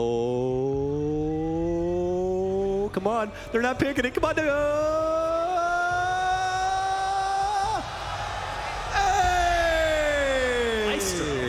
I don't know why they got Milos out of here. I don't know what he did, but that's a little unfortunate. I really do like the pickup, though. On a map like Border, very important operator. He's got Valkyrie cameras that can't be destroyed unless you have an explosive. Pretty damn good at the end of the day, I would say. But now that we're into it, all the fun, ladies and gents, well, that's out the window. It's time for North America to root for Oxygen and W7M to try and tear it away. Let's get into round 1. Fresh made some great points on the desk. Very definitive ones at that. W7M have the appearance of a near perfect team right now. Basically 0 weaknesses and essentially perfect adaptation to nearly every single situation that was thrown at them back on the first map. Oxygen will have to put everything on the table to try and beat such a power package as that. As Stokes mentioned, though, even if things do go awry throughout the rest of this series for Oxygen, it will only drop them down to the lower bracket finals. They'll have to face off against either G2 or Astralis, pending the result of that game tomorrow morning. Yes, indeed. Things can only go so wrong for Oxygen here, John. It's not the end of the road for them, just another chapter in the story. We'll see what Border has to offer here. Is it well written? Well, we'll just have to find out. As for Border as a map, though, it's actually our only map in the entirety of Rainbow Six Siege competitive map pool at the current moment that is a dead heat, 50% defensive win rate. It means both sides of this coin have got to have some gusto, have got to have some action from these teams. W7M will be on the receiving end of things this time around, as Oxygen will be trying to set a precedent on their offensive side. W7M Starting out with the usual expected sight upstairs here inside of lockers. Immediately, Noor's going for the clear downstairs. We do have any rotation points established there for W7M. Oxygen will try to bleed them down into it. The Noors will execute them. He's got the nades from down below as well, but doesn't have any good intel to play into just yet, so still waiting himself back.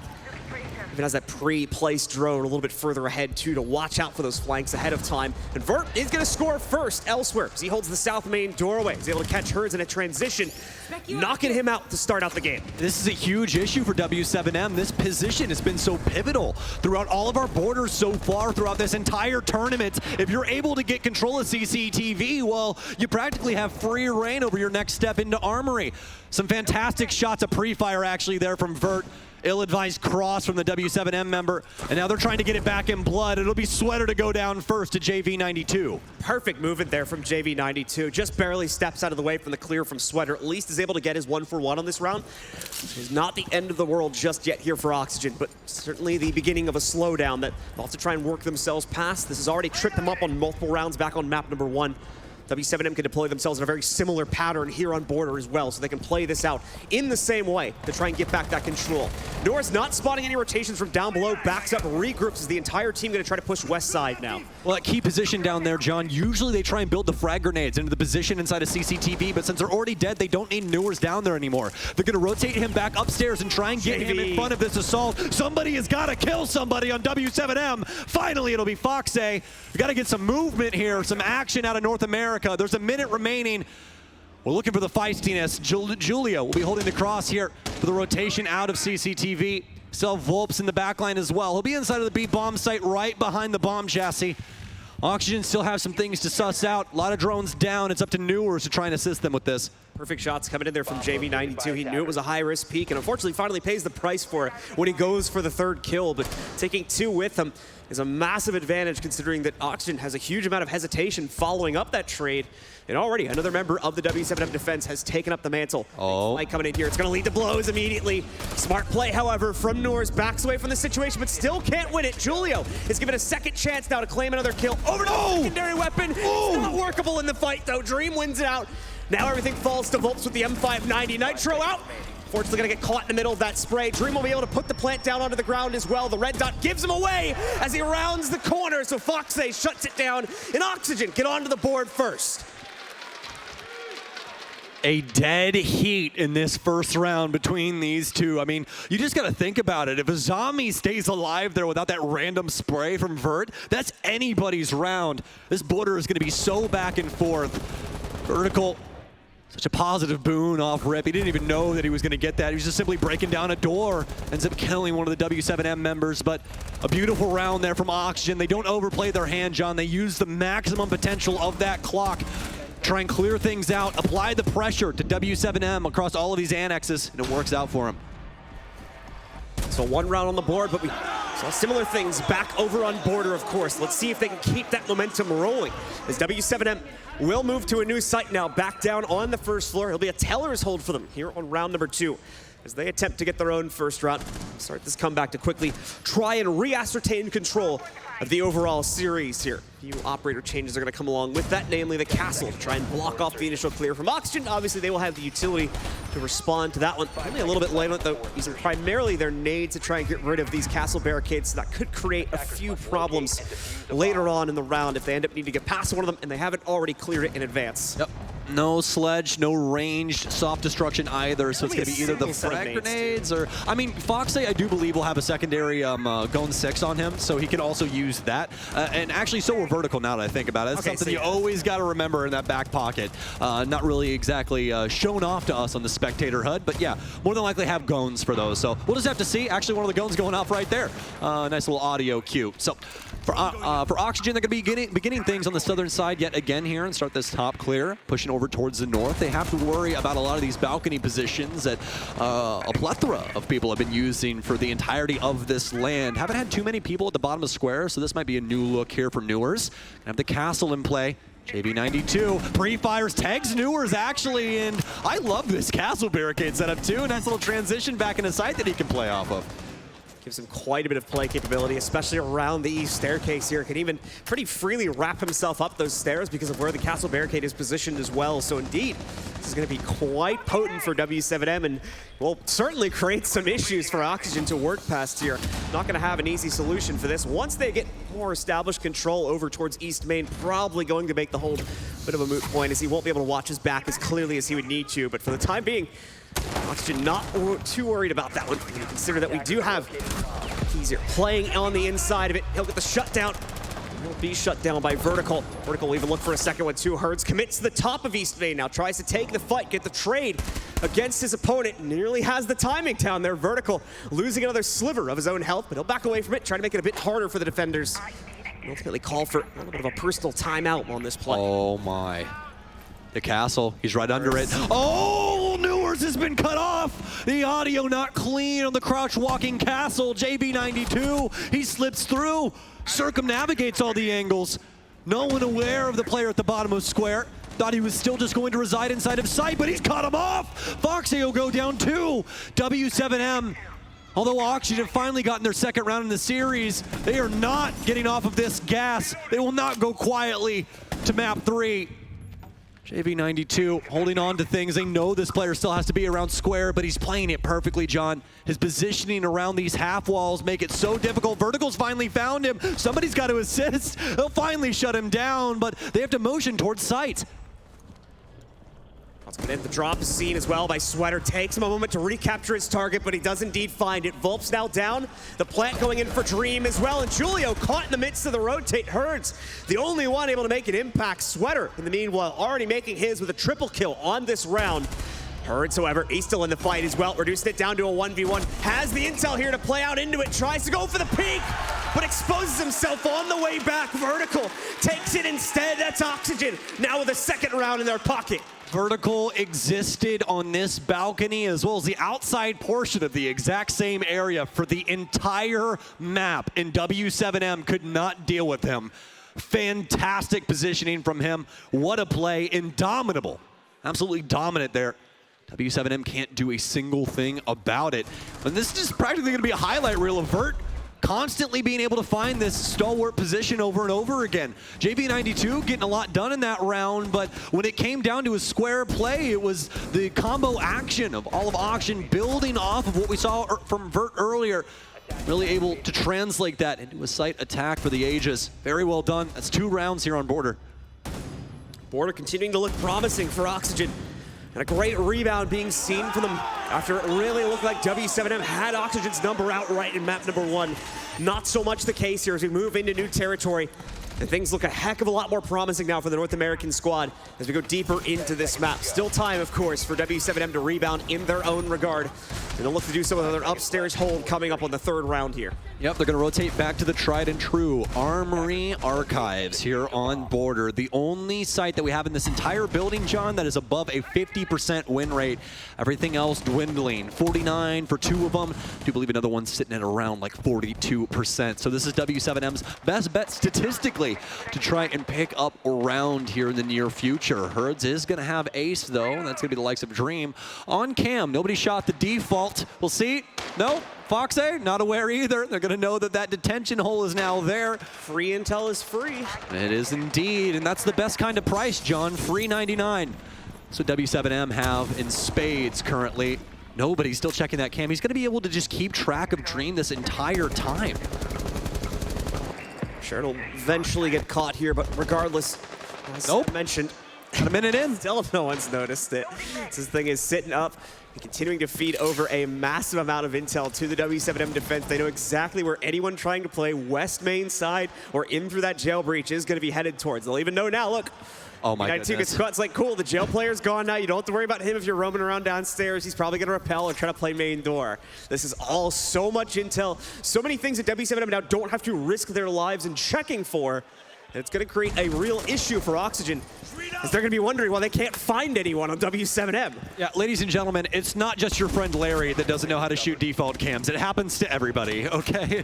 Including professional players. Oxygen going to get lit up just a tad bit there. And although that early info, you know, very useful for W7M, it's really just going to tell them the beginnings of things. But they are looking to end it quickly. Foxy battles back. That's the buck that we saw go through detention earlier, but finally able to get something going here for OXG, but it's really the W7M camp that found themselves finally here on border, their map pick. This looks like it might be the first successful round of theirs. JV92 trying to prepare for aggression over at the Archives doorway. Not seeing much of it shown just yet from Oxygen. OXG trying to figure out what the best path forward still is going to be as they do renegotiate control downstairs by the lobby. And by extension of that, East Main Sweater very low in the process of capturing this, so not going to have a lot of confidence on these peaks as he moves around to try and take 90 control. Still no CCTV steal has been made by the attackers just yet either, so not even really with control over that. Really just going to have to attempt to make things work on the Archives push. Nice spot by Dream. Takes off the immediate counter angle, but there's plenty more waiting in the wings here for W7M. And Oxygen have considered this. They have some players in position to counteract this. Still going to be a tense plant regardless, however. They now try to work their way into it and justify Dream putting this case down on the ground. Fox is going to try and hold the angles from down low, but Julio with a big kill onto Dream.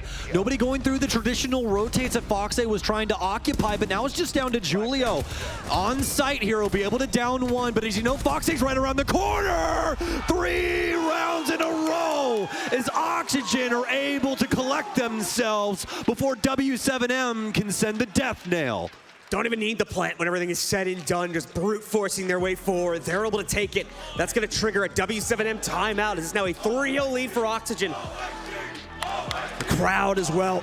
W7M is going to feel that as they know their opponents are waking up, and that's got to be making them shaking their boots a little bit. A crowd on a team's side is one of the most dangerous things in sports, ladies and gentlemen. If you want Oxygen to continue in this series, then we gotta have your energy. Ladies and gentlemen, make some noise.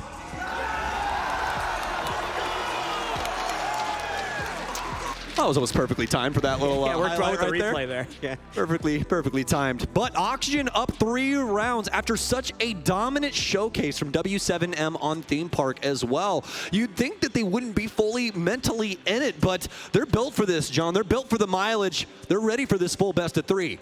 Talked about it, the tail end of their game a few days back. Oxygen have come so close to success at both majors and SIs, going all the way back to when this roster used to be known as Reciprocity as well. Even in that aspect, we'd seen them come so close, but had been knocked out in so many unfortunate ways. This was by far the closest they have come to lifting that hammer. They did not come this way just to mess it up again and lose 0-2 in the upper bracket. They want the rebound. They want that third map. And at the moment, they are barnstorming their way towards it with the 3-0 lead. Let's see, though, as W7M, hopefully an impactful tactical pause, now brings new strategy to bear as they do go downstairs in events for the first time so far in this map to try and finally control their first round. I mean, what a story we have on our hands here if Oxygen is able to clean up border as easily as what we saw with W7M on Theme Park. That means Clubhouse would be, I mean, almost unprecedented what we would see at that moment in time. I mean, you could practically throw the script out, set it on fire, whatever you want to do, because Clubhouse definitely not going to play out the same. These teams probably going to be neck and neck, quite aggressive, trying to get those big picks. But you have to get there first. Oxygen still with a lot of work to do. They need 4 rounds to be able to secure things here on border and send us to that third map. Slow play, of course, inside of our first 30 seconds. No one rushing directly in. We do get an early EE1D charge off. It's more KZ gives out a bit of intel on his yellow ping there on the Solus as well. Sweater maybe biting off a bit more than he can chew as he tries to go for immediate West control. Pre-fire there is in the correct spot to grab the player over at the window balcony from W7M. Unfortunately, still just behind a solid wall, so none of those shots actually going to end up connecting when he ends up throwing them out there. Nice little replay of what we just saw our attacker go through when he tried to brute force things and quickly learned his lesson, being forced back from that. Still some decent damage having gone both on to Sweater and Herds as well, so he'll have to restrain his aggression slightly to correspond to that lost HP. Oxygen trying to open up all of the facets to the top floor, make sure they have these angles adopted into their plays so W7M don't have an escape hatch. Other men for Oxygen will begin the work downstairs. Make sure that they can try and find a hole for this plant, and then the line's going to be going deep here. Dream's going to begin the plant. Vertical's going to wrap around and try and prevent anybody from the back of Workshop. A big kill for him. A big stop, though, for the defense as they have Solus upstairs. Makes it so hard to try and get those sneaky plants off nowadays. Hertz to move forward here with the spray. It goes a little wild, but still able to get back the control and find the trade against Vert. Down to a 3v3 now, but Foxe has plant positioning to go into the site with, oh no! KZ gets tunnel visioned on his ability, hasn't realized that Sweater has already made the entry forward upstairs, takes him down, puts the numbers advantage back in the favor of Oxygen now. As it's down to only Volps and Herds. Herds will try to make a play to regain top control, and he'll get it. Maybe not realizing that Sweater still in the area. Nicely timed by Sweater on the repeat. Gets the free shot on Herds. Volps in the meanwhile, though, oh no, Rotero drone nearly ending that round, but it is Bullets that take it instead as OXG continues to dominate flawlessly on map number 2 with a 4th round now. I mean, what a toxic way to hold up the case. Drop a Rotero on it. Those things fuse time. Feels like centuries. So well done from W7M there as well. Able to at least buffer, bounce back the plant there for just a moment. But Oxygen, they had so much map control at that moment in time as well that was playing into their positioning quite positively. Especially once they were able to get Sweater repositioned on the top floor and deal with the Solus positioning. I mean, that round was as good as gone from W7M. So many positive things there for OXG and 4 rounds to boot. So is Oxygen to now sit well in the lead, regardless of W7M's efforts throughout the remaining 2.5 rounds. They feel a lot more comfortable about their position inside of this series. Map 3 starting to look more and more likely here, as W7M shift again to a new site that they have yet to play into here. This one going to be inside of Customs. Completely full rotation. I believe that's going to be all 4 sites at least attempted now by W7M. So really fun little tidbit about this site. This site's only been played 9 times in this entire tournament. Border's been played 22, just to give you a little bit of insight onto that. Also, this site has only been won 33% of the time, so 3 wins out of 9. This would be the 4th out of 10. W7M can get it. See if they can defend this top floor. This portion that you see JV92, well, that happens to be the most important piece of this entire puzzle when it comes to this site. You really want to hold on to the verticality. If you don't, all of the breaching charges will practically tear your setup to pieces. Bit of a Hail Mary site selection maybe coming in here from W7M to just subvert the expectations from Oxygen, throw them off their game a little bit as they'll have attacked this just as little as, of course, they've seen this get played out overall throughout the tournament. So maybe giving W7M a greater capability to mask their own intentions, finally allow that to net them around here. Sweater, though, still in the clear, but Herd's a bit more ready for the challenge this time. Just wins out the duel there with about 1/3 of his HP remaining. Nearly goes for another peek, but that drifts him too close to Newer's own position. He lands the nade right on top of him, finishes off the trade, and locks us down to a 4v4. Foxe with some great control in the waiting room as well. Grabs Volts, and with it, the man advantage. I mean, what patience out of Foxe. Picture perfect positioning at the bottom of square, dancing around the half walls, giving W7M such a hard time. Never a straightforward gunfight unless they can just click that head. W7M down a man, but still willing to go the full length of this. Go for these aggressive swings. It's a big gunfight, but Newers is better. He's looking for the second. They need to try and help with this. JV92, he almost gets the 3rd. Dream will shut him down. It's a 2 versus 1, but Julio has an opportunity right here at the bottom of metal. Does still have sight control. Who's the case with? It's going to be with Dream in this scenario. Has to worry about that verticality. No Selmas on Dream, but I do believe they still have that breach just on the other side of this metal detector. Yes, indeed, they do. The cross angles will work masterfully here for Oxygen as they begin breaching, charging up the floor. It's going to be Julio on the rotation here. He's found himself inside of jungle. So silent. Doesn't want to make a peep. All it's going to take for Oxygen to try and bear down on his location. You can see not too much drone work for Oxygen's side. You see the dead people flipping through those. They want to make sure that there's no big rotation, but there's nothing on site for them to try and garner of Julio. There's no info here. He's been able to fly under the radar. Some potential as he does rotate around, and now Dream with the plant. Foxe on oversight. A big moment here. Can he prevent this? Foxe able to shut it down. Oxygen with 5 perfect rounds so far here on Border. Oxygen continuing the rebound. Just 2 more rounds to go now. The perfect 6-0 half, potentially even in the cards for them at this point. As W7M one more time change their sight back over into what looks like it's going to be Tellers. Still a few seconds to change it, but now locked in. to hopefully, just maybe, give the Latin Americans in the crowd some hope as well here. Fans as well. So much effort put forward in map number 1. Like I said, a perfect 7-round streak from them. Now Oxygen looking more and more likely to potentially have that same outcome themselves here, unless W7M wakes up on this final round of the first half. I have never seen a more energized Foxay in my life, and he is tearing up the server right now. 7-1-0. Everybody knowing his name, fearful of when he takes a swing. Oxygen looking to take this map 7-0, and this obviously coming into the fold here as well for them potentially. Round 6, be a huge piece here, especially after such a dominant first map from W7M, moving into a map like Clubhouse after you've 7-0'd your opposition. It's going to be so hard fought for them to try and get in the right headspace before we travel over there. But North America and Brazil, known for their clubhouses. I'm just excited to see it, John. All right, let's see if they can complete the set, or if W7M has at least a little bit of a response to make on the defensive side of things. Sweater already primed to work himself in through a passport check. W7M will have quite a bit of resistance mounted in that part of the map, even potentially through the soft breach walls, so Oxygen will have to be careful. That's going to be their first target of control to begin this round with. Nades will also be working their way into Archive. Not really much in the way of targets primed up for that one. And he's going to clear out some room by chucking in the nades inside. Herds as well, nearby, ready to fend off some of the challenges, being prepositioned by Oxygen over on the east side of the map.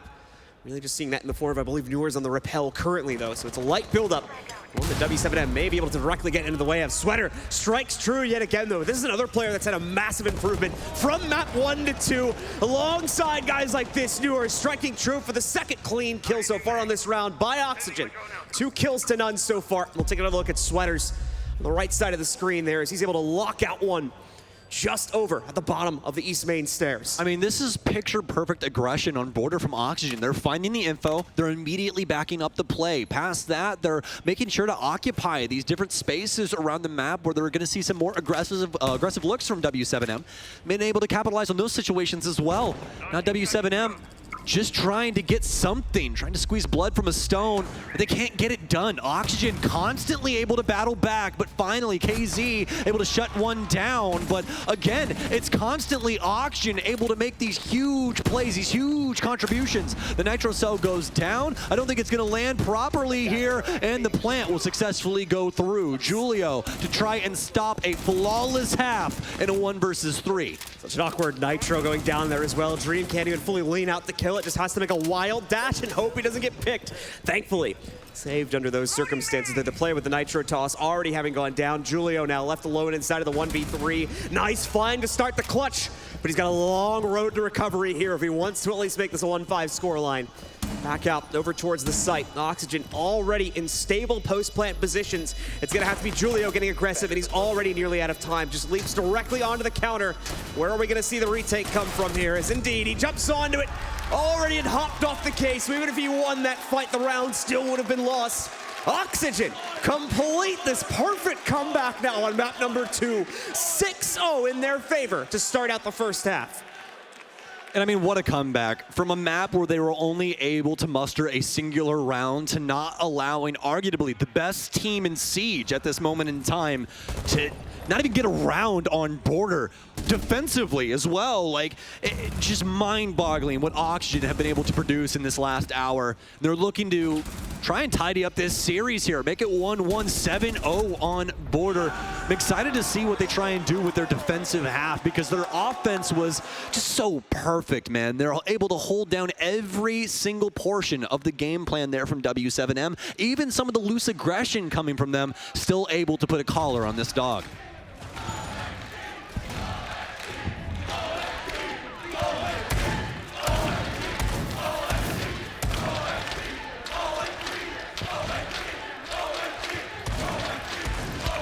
The crowd, once again, a lot louder than that first map here. A lot of folks at home, maybe even here, thought that maybe they had been beaten at the end of map number 1 already, but that wasn't the case. They quickly refocused and came back with a vengeance and a half at that. W7M still without a single round after having played out the defensive side, looks to try and gain something here. Oxygen immediately repeating the same site defense they just played on the attacking side. It's down in tellers for this round. Sweater as well lined up for some immediate aggression to potentially be swung out from the inside of security. We'll see if he's able to capture anything from it, but at the same time, the Argus cams, W7M making a smart choice here to bring Zero into the fold on this round. Already having found out Sweater's positions, that will prompt a bit more hesitance on his part. We already are about 30 seconds deep into the action phase. And I mean, speaking of Sweater as well, he's been on an absolute tear for the main stage. The group stage befuddling him every once in a while, kind of starting off on the wrong foot, but able to bounce back in a considerable way. Even here, 10-3-3. Before the series started, only -7 on his KD spread, so well within his right to finally enter positivity. Looks like he's going to be positive on round count here soon as well, as they're looking to take this flawless. Julio looking for the angle with the glass, but it doesn't exist. They haven't opened this up fully. He's waiting for that little tight-knit angle just down to the left. See if somebody will slip through that. It's going to be Newers on the opposite end. W7M trying to build this up for their first round, but they've already lost a key portion of this. JV92 will go down. Newers as well lined up for success, and he's going to capture it. Volps walks right into his setup, none the wiser to it. Even a free pickup for the defense once more. Already 2 down. KZ potentially in a winner's position here to try and rotate out some of the upstairs presence, but you'll have noticed Oxygen already giving most of that up. Hertz to walk in, it's a messy space. We will be revealed here. He tries to take out the clone from upstairs. Succeeds in that at the minimum here, but Julio, the spins from Sweater. He's not giving him a shot, nearly a 360 shot against him. Instead, the drone hole, potentially saving Hertz' own execute, but even he can't lock down the kill. Julio finally grabs it. Sweater can't run forever, it seems, but Newers has the other side of the scope, shoots him through the glass, knocks him down, and puts Oxygen once again in pole position here, as it's down to a 4v2, and W7M only have 40 seconds left. A spot, though, from Hertz brings them back into it, as he locks in the headshot against Foxe in the nade to hold back the rotations. Hertz, he's got to look back to that Foxe position from a moment ago. Dream realized he's already got eyes on it. Dream backs up. OXG may not have locked this one down just yet, as they're a little scared to fend off the pressure, but at the same time, Julio needs to get himself into the site to start putting this case down. Only a Sam Cam to try and help Hertz here. He'll get one, but he still has a long road to go. The case on the ground, Dream and vertical. They'll shut it down. Oxygen with a perfect 7-0 on border. Dropped the first map 1-7, but comes back with something even better than that. A perfect map to take us to our third and final map of the series and determine the first grand finalists of the 6th Invitational 2023. What a disgusting series between these two teams right now.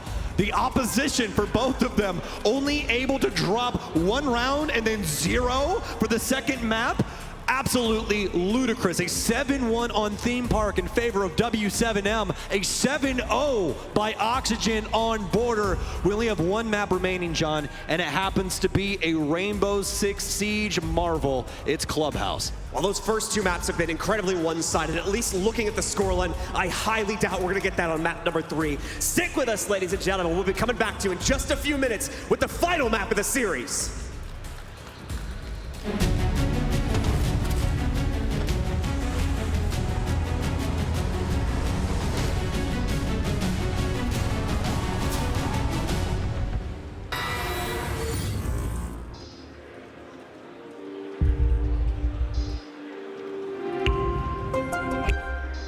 I'm Nicholas Morton, but you know me as Pingu. I'm a 2-time Rainbow Six Siege World Champion and former top Rainbow Six Siege player in Pro League. Welcome to my Siege Ranked Bootcamp. We're talking 20 seconds left on the clock, you got the diffuser in hand, what do?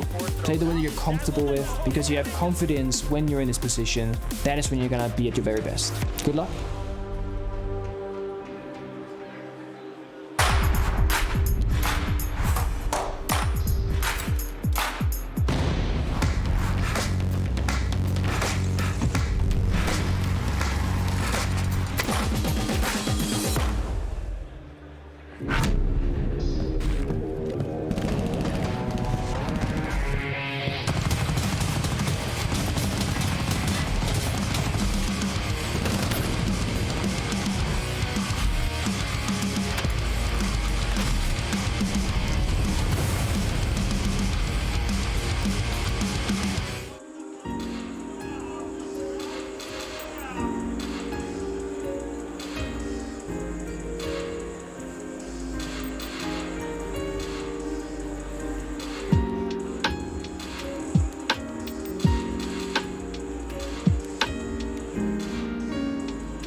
We're live once more. Welcome back to the show, everybody. We have a map 3 in our hands.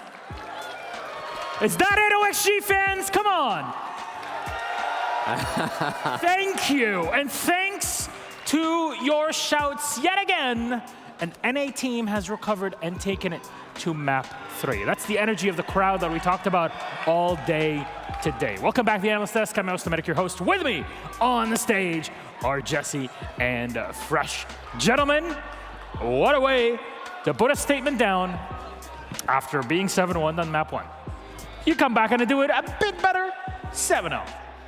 Yeah, hard to top a 7-1, but somehow Oxygen have done it, right? Beautifully executed by them, taking it on their opponent's map pick border, one that we thought W7M were going to be dominant on a side that W7M should be dominant on. The defense was what we hyped up W7M as being experts at, and then OXG come through and crush it. They had a fantastic attacking half, obviously 6-0. So happy to see Sweater having that comeback game. We called him out in the last post desk, right? Didn't really have that impact on Theme Park, came through and dominated on border.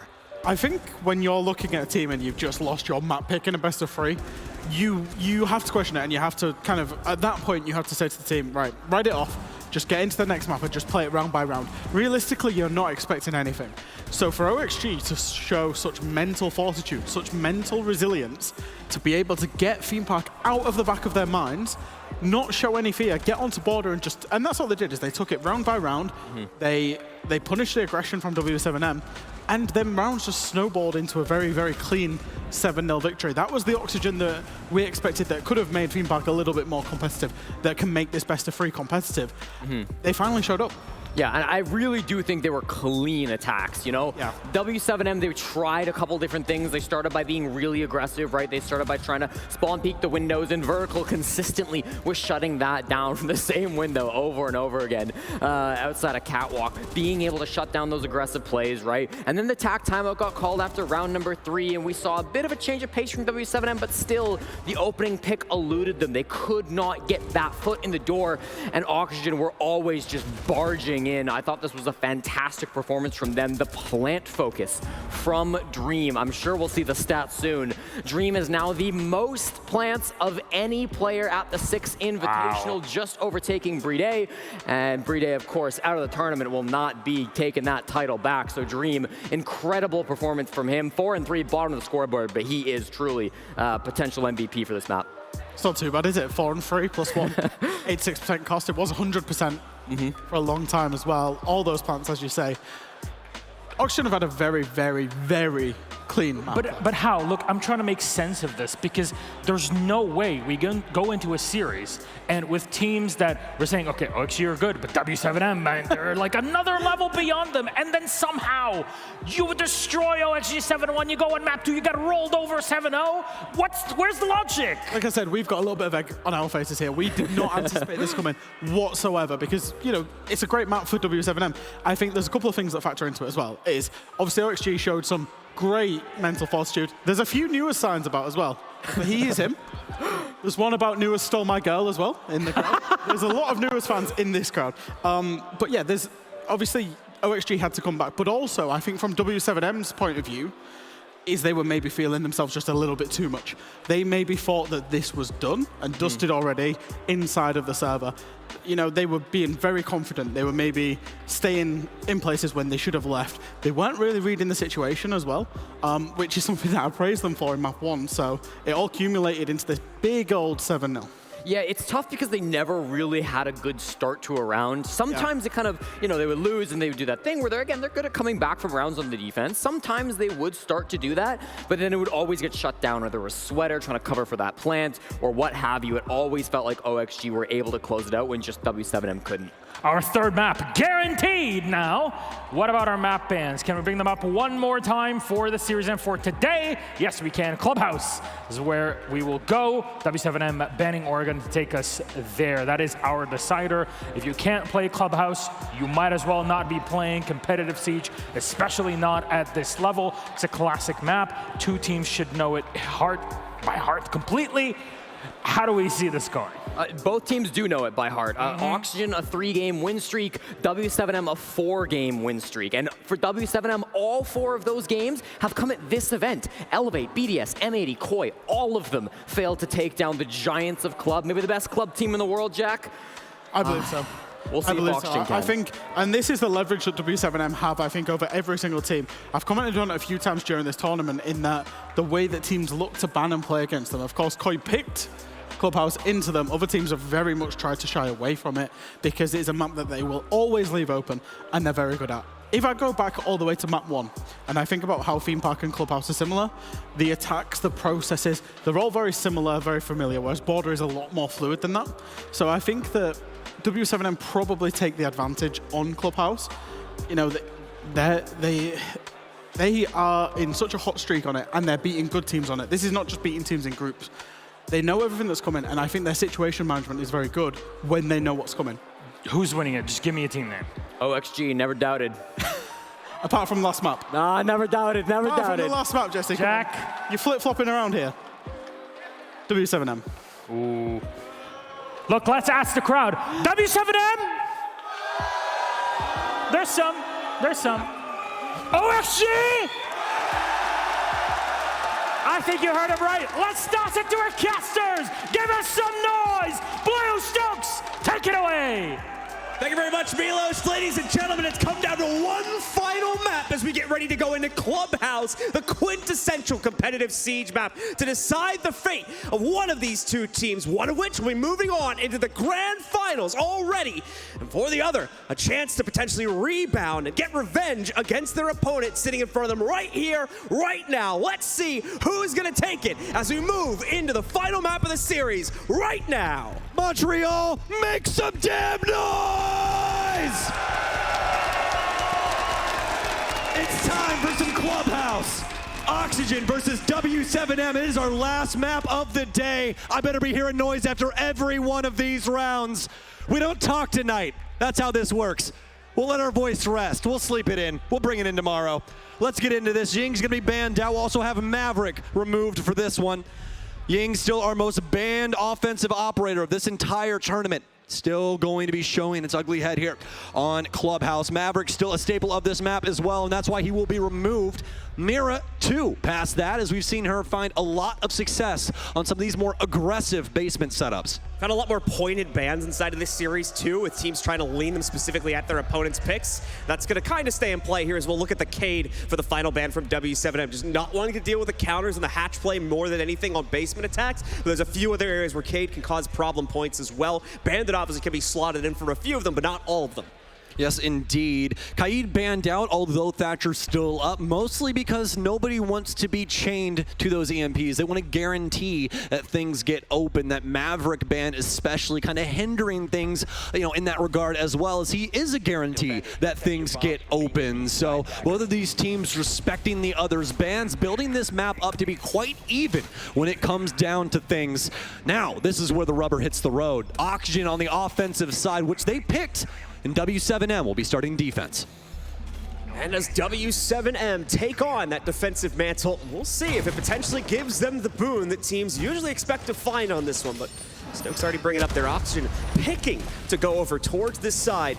Clearly, that economy might be starting to shift the other direction if Oxygen feels they stand a better chance by working themselves onto the attack first, instead of the defensive side, where in the past at least, teams have been able to exercise far more control over this map. In terms of the operator selects for the defensive setup here, no huge surprises when it comes to W7M's play. Definitely wanting to try and limit things when Oxygen get down into the basement, while also still setting up for some early round shenanigans, as you're going to see KZ and Vulps commit themselves to the second floor roam at the start of this round. And that's exactly what you can call it, John, shenanigans. They're looking to get some early kills here. It's probably going to be a messy, gritty round with this clear from Oxygen that has a lot of potential to come in as Foxay dons the logistics hatch. But W7M may just send it back to site early as well here. It's really the look that Oxygen's going to give them. As this timer dwindles, it's kind of a telltale sign of what positioning the offense could be picking up, as they might not clear things. And that is, well, what it's looking to be. Vertical's going to go down the main stairs. The sledge ready on the castle barricade. John, I think this is going to be fast. As they move themselves in, though, unfortunately, they Newers is themselves down. directly into the Capcan setup. This is why they brought it, to prevent these from being successful. Still, he's brought back up. There's not enough time for W7M to rebound on that. Now they're gonna have to slow themselves down, though. It's a miracle that Vertical doesn't also get dropped by that as well, which is how low he was brought down. Good thing that they both stay alive here for now, but that is gonna freeze them up as they no longer have the HP to commit to the full swing through Moto into the site. Key differences between a 2 armor and a 3 armor there, John, on full display. Sledge now a 3 armor, and that's the only reason that he lives. If he was still a 2 armor, both of them would lay down on the ground. The rest of Oxygen would have to try and figure out how to get them out of that blood-soaked portion, the bottom stairs. But now W7M, they can just wait patiently. They know that Capcan's probably done some serious, considerable damage to the Oxygen lineup. You can see the patience play now from them. Nitro Cell's out. It won't do anything to Newers. W7M don't really have to be the one to do much here. They can rest on what they've already accomplished so far in this round, although it was through utility they'd set up in the prep phase. Be careful with the nades here, given the low HP. So what comes near to blowing up in their face could have very well killed both of them as well, but they get the job done. They're professionals at this level after all, and Sweater scores the first actual kill of the round, even with the damage being made on Vert and Newers earlier on. That's going to prompt the entry, and more than likely the rest of the site follow through here. Now, nicely played by Oxygen so far, not to get tripped up by the Capcan plane, still maintain map control, but now the defenders will start to fight back. Sweater with his second on the round, with that M59, he still stands in the way by Moto. Going to have to work their way past that, as it's just him and JV92. Deeper in Arsenal, I believe, still playing into this one. Holds the very end of the dirt extension. We'll try to play the rest of this out. No plant going down just yet, but Dream counters out Julio's angle in the church. Leaves it all on the dirt player here, and he's got no way to battle out from his position. The swing and a hit from Foxe to end it as they get on the board first. Some amazing energy out of Foxe, and I said it before and I'll say it again. The most energy I have seen out of this man, not only at the NAL, but also at LAN. He is ready for a war. Oxygen, they are playing lights out right now, John. Not only do they get the position finally after having to take some very, considerable gunfights up against W7M, but they stand stalwart in those positions. They don't go too far down the line to where it's destructive. They hold on to blue. They hold the main rotate. They allow Dream. They trust him to work himself into sight and find success with that plant there on the dark spot. He's able to not only get the kill, but get that plant as well. Oxygen, practically a hive mind at this point. They are working so well together. And now with Oxygen finding that confidence yet again at the beginning of our third map, W7M has to ask themselves, where do we find ourselves in this series? Where do we get back into this game?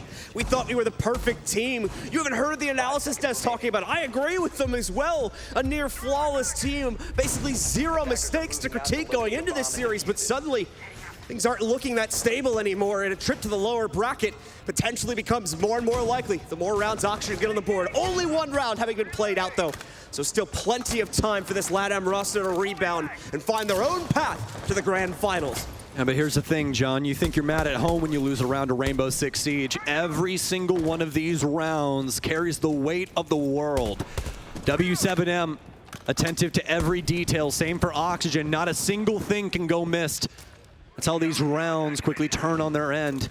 You can lose in a big advantage that you built up already. As for W7M, it looked like that round could have been theirs, but Oxygen more willing, more able from their positioning, especially on their mid floor that they'd garnered earlier in the round, able to wrap themselves around the site and find success. This time, be coming in from the east side as they push in via cash. More than likely, we'll still have a few people playing around some pivotal locations out on the master balcony. Newers, almost too aggressive of a look there. So he tried to swing back through the wall, but fortunately not for him, and those bullets going to make any contact. Oxygen, the slow approach so far here to their second attack as W7M continue to hold the extremities upstairs, specifically over towards construction. Have given up the cash hold already. They'll just re-secured the Logi play as well. Now that they know pressure's going to begin boiling in there from Oxygen at any moment. Still quite a bit for our attackers to actually work their way against, including that nitro thrown in there, but apparently read appropriately by our attackers. Nades and explosives going off from both sides right now, but neither one finding success as OXG try to set themselves up for the site clear now. It's good drone work here from Oxygen, but we're going down into the dying minute now. Fantastic Valk Cam selection here from Julio. That'll be piloted by KZ for some time. Both have full lineups, which means this last minute is going to be an absolute hellscape no matter what way you try and dice it.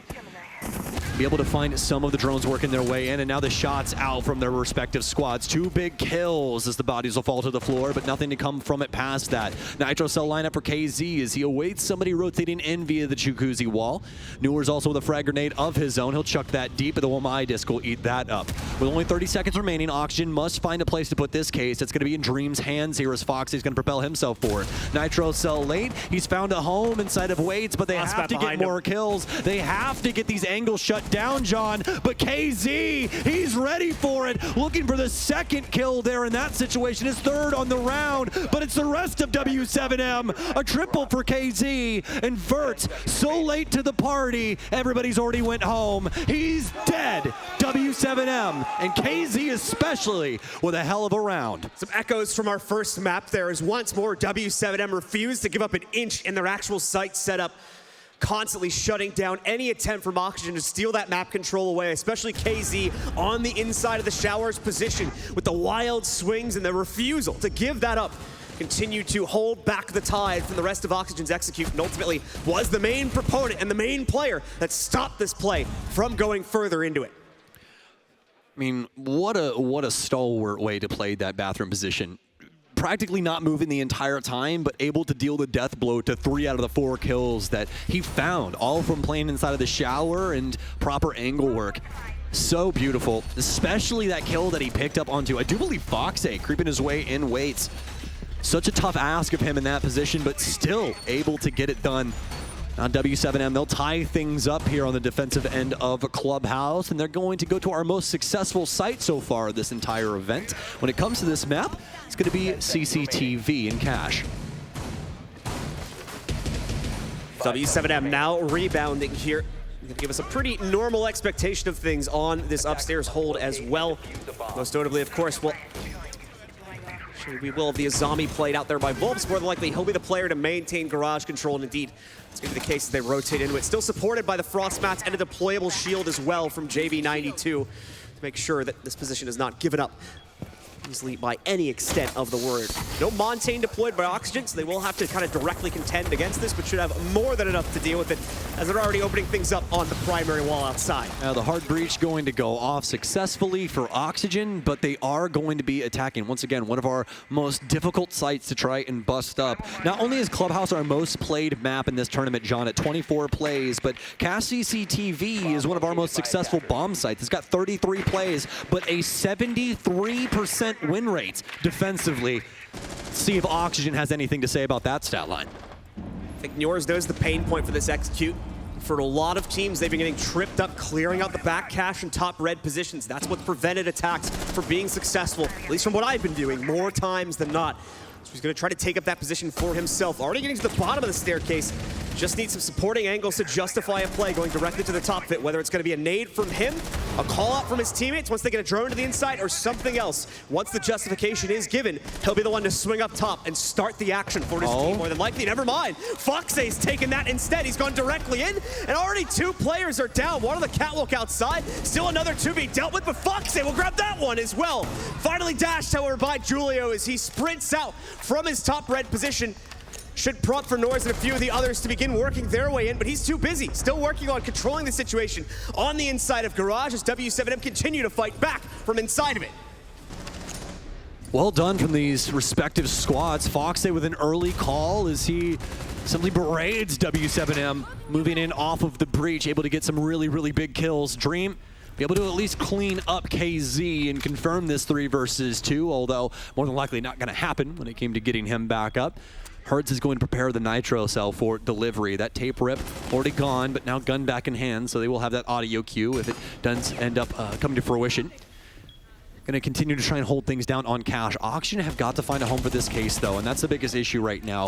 Over on the garage side, have they been able to make the breach? They'll be able to work their way in. Dream planting up close and personal, but now he's down via the smoke and dead. Julio gets it dealt with his last 2 smokes, and only 30 seconds remain for Oxygen to try and clutch this up. W7M is such a difficult team to play against. You never know when they're going to get suddenly hyper-aggressive. And an otherwise incredibly passive hold here. Vertical, though, with the catch, finally latches onto Herds' timing and is able to take him down, but he still has another target, and he's all that remains here. Dashes to the inside of it. Julio has him from down below. Oh, no. There's a red ping timing. there. It won't matter as the angle. The timing, the angle, it's going to work out. A zombie barricade blocks it, though. Will give Dream the clutch, indeed. It's going to be captured by Oxygen as they take the lead yet again.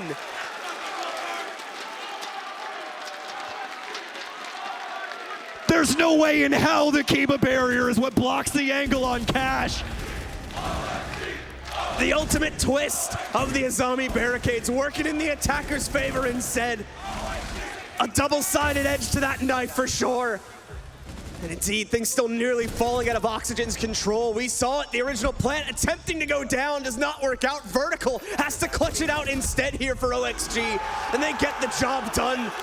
The plant going down where Dream could not, and the clutch immediately afterwards had the cerebral read on that red rotate and immediately shut down the attempted clutch from W7M. Man, I got goosebumps after that one, John. Vertical, what a moment for him. One that we'll call back on Clubhouse as well if they're able to take this series. So far, so good for OXG. The ship's staying together. There's been some rogue waves, but they're getting through it. 2 rounds so far on the offensive end. They're building up now, John. This basement execute, it was so strong for Oxygen. Looked very, very good for them, especially with their willingness to fight, their willingness to adapt from some of those hard-stuck positions we saw over on main. Able to get that rotation over towards blue, and that's where we saw Fox light a fire under Oxygen. They were able to claim that first round that looked quite muddy. It's just what we expected to get so far out of this map. Truly testing the full metal of both of our teams as they've unfortunately, at least one case or the other, fallen apart in the first 2 maps here, leading to 2 very one-sided scorelines. Don't believe that we're going to be in for the same thing here on map number 3 as they go back and forth. W7M looks to get revenge yet again on their basement hold. No immediate execute coming through this time for Oxygen to try and take immediate control of the bottom main stairs area. But Newers, as you can see, still looking to quickly work control over blue. He takes out some of the supporting utility, that barbed wire at the bottom of the stairs to prime himself for the push when he and his team are ready to move towards it. We'll have to wait a little bit longer to get to that point, though, as there's still a bit of momentum to build up. Yeah, lots of time on the clock when it comes to a basement attack for Oxygen. Not only that, they do have some soft destruction around the space and potentially need to suss out a position inside of Strip Club. I don't believe there's anybody there, but it's just ghost pressure built up from W7M, forcing the clear here from OXG. We're going to get a little insight on this, and yeah, nobody home. They just broke this open to be annoying. Force Oxygen to try and respect a possible position there, but obviously not the case for OXG. They begin working their way down the stairwell, have to be attentive to the nitro cells that tend to pour their way into the bottom of main. Sweater having reached the precipice, but again, not fully convinced just yet. The rest of the team still needing to drone things out for full confirmation. And W7M not giving over anything on their own aggressive hold here. Nor's trying to spot it, but obviously limited really by his scope right now and the ability to catch that in the distance. Eventually grabs it though. Volps crosses too many times into his vision. And finally, on the 2nd or 3rd attempt, Newers will latch on, grab a headshot against him, and score the first kill of the round. I mean, Volps, you're messing with a bad, bad man. He's been doing this all tournament as well. This entire time, John, and nobody's putting any respect on his damn name. I'm getting tired of it. Newers has the best rating in this entire event. You don't peek a man like that. 2 down for W7M. Oxygen dominant in round 4 so far. KZ with a moment in blue. Damage down onto him, Nitro Cell out. He's still alive, but JV92 will take down Newers. Gives him an opportunity. We know just how dominant he is in these dying minutes, and that's gonna be a huge moment for W7M. But Fox say he's found a hole inside of the back line. He'll take down 2. Big plays here from Oxygen. Julio now the only man alive for them to try and pick up these pieces. He'll be able to at least kill the planner. Too late, he has though. a bead on somebody. Has a rotation, knows that the line's around, prone angle, but now they're all aware of each other. Where is Foxy? Has he made the rotation upstairs? He has indeed. He's playing inside a freezer. So very smart. He just has to hold on to this. Allow Sweater to play this out down low. Waste time. Julio on the triple wall. Back and forth he goes. But the timer, it continues to dwindle. Only 18 seconds remain. He has to make a move, and it has to be now. Oh, almost finds the lion there. He'll be able to take down Sweater, but now Foxy has to mess this up from upstairs. It will only a moment's notice. There's no time indeed, John. Oxygen with 3 rounds on the offensive side. The lead claimed by the North American roster once again, just 4 rounds away now from a spot in the grand finals. Meanwhile, on W7M, so close to success, but the impatience gets the better of them. They don't pay the proper respect to Norse's top blue angle, and once again, the beginning of the snowball is claimed by him. As he gets that free kill, the rest of the aggression from Oxygen is unleashed. They feel the confidence to move forward at that point. Without that kill, doubt we would have seen that end up happening. Just a little bit more hesitance, a little bit more of a passive hold from W7M, and in my opinion, this round may have gone a completely different direction. Oxygen have found the perfect point to stop, to allow W7M to start going for these aggressive swings, and they are constantly dominating off them. Not only did you see it from Newers there, John, but you saw it from Sweaters inside of Moto. 2 W7M members swinging into his location, and that's exactly what he wants. They're giving the kills over. There's a massive gap now, and then you get plays like Foxy up dirt. There's not enough people alive for W7M to manage all of these ways that Oxygen can abuse them inside of these late rounds. So I'm really looking to W7M to try and force that clock more. Try and keep some more bodies alive. You can still go for those early interactions. Just don't get down to a 2 versus 5. Big props to Sweater, by the way. Critique was set his way by the analysis desk after his performance on map number 1. He immediately realized it and was by far one of the biggest proponents to Oxygen's success back on map number 2 and is remaining that player here on map number 3. He might be the big difference maker right now that pushes Oxygen over the edge and into the grand finals if they continue to excel in the way they have been so far here, with now the 3-1 lead over W7M. Already back on the board, of course, and beginning to clear things out upstairs so they can begin the transition from cash side over to the gym bedroom hold that W7M currently claims. Well, W7M, if there was a time, it's now. One of the best in Brazil that we have ever had. And they're here at the 6th Invitational to try and prove that they can lift a hammer. This is the upper bracket finals for those of you that don't know. Both of these teams still have a life.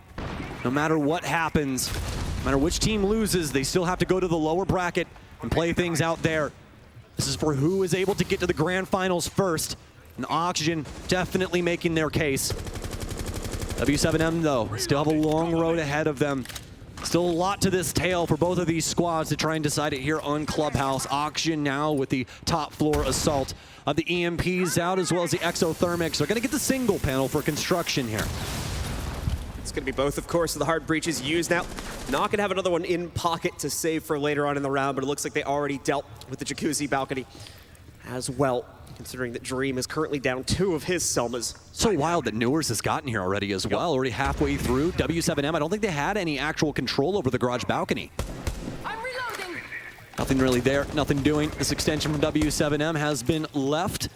Newers with a frag grenade over now, but oh no, Julio, actually a misread there. Didn't see him through the wall, but Oxygen definitely did. Frag grenade in, Julio down, and Oxygen with the man advantage again. Timing on the nade is perfect for Oxygen. Catches Julio just as he reattains the position in cash. No one else here as Oxygen swings around there. They'll have confirmation of it too. You can see it one final time, and it literally was just as he came back into the room. Watching that replay there, you can see him running back in and immediately trying to run back out when the nade hits the ground. Obviously, too late to evacuate, however, as Oxygen now once again claim the opening kill of the round here. Noor's gonna pocket the nade and just deal with the zombie barricade real quick. Foxy will claim the kill that Noors was going to look for. Once again, Foxy continuing to also have a heck of a match here. His first play on the main stage in quite a few years. Volps, though, firing back against it. It's not going to be left as the only player left alive here as the rest of his teammates fall down, but he still brings it into the 1v1 with his 3rd kill on the round. Noors, can he get the better of him, though? No, the shotgun wins it out instead. And W7M respond with one more pickup. And that's a W7M that we're used to seeing, feisty all the way down to the wire. They finally get another defensive round here on Clubhouse. It just takes master in order to do it. Fantastic extension out towards the western side, over towards Cash. able to get at least a decent amount of time delayed, but Oxygen making their case for the site. It was finally Volps that was able to lock things down with this shotgun play, trusting the M590, able to get a very precise shot with that SMG-11 as well. W7M needed somebody to step up to the plate. It happens to be named JV92. So W7M one more round away from tying it up, but indeed locking in that 50-50 map share percentage that Stokes is talking about at the beginning of this play. OXG, however, at the same time, has given us one heck of a show so far here. And just one more round going into their control. They'll have the advantage switching over to that defensive side also. Just W7M with a few small change-ups going into this final round here. Most notably on JV92's own operator selection. The Thorn into this one. See if those traps will potentially trip things up for Oxygen. As already, we have seen it in the past with Capcan. OXG potentially not checking a few things, leading to the death or near death of some of their own players. And even then, though, still able to win the round. So even this switch up may not be enough for W7M to capture their own personal third. Well, if they were able to do it, it would mean the most to the Brazilian fans, not only at home, but here in Montreal as well. Oxygen, they're ready for war, though, as we've seen over these last two maps. Sweater's going to be back onto the IQ, one of the hallmark operators for him at SIs. A lot of people have been trying to figure out their way around these Valkyrie cams, figure out their way around Solus, John. It seems like that's been the answer for a lot of these moments. Past that, also a very good gun to boot. Speaking of guns, well, Newers has been quite hot with his. He's got quite the pivotal position right now. He's going to be down inside of blue.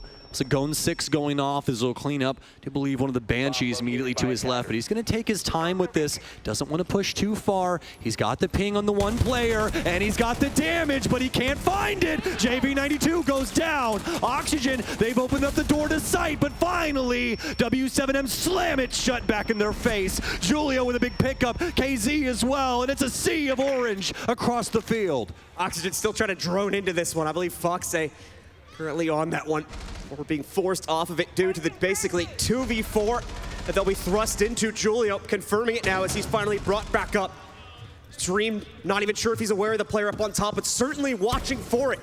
As Foxay also tries to control a bit of a situation over here on the top of the Moto hatch. We'll try to open that one up to give himself and the rest of his team a bit more room to execute.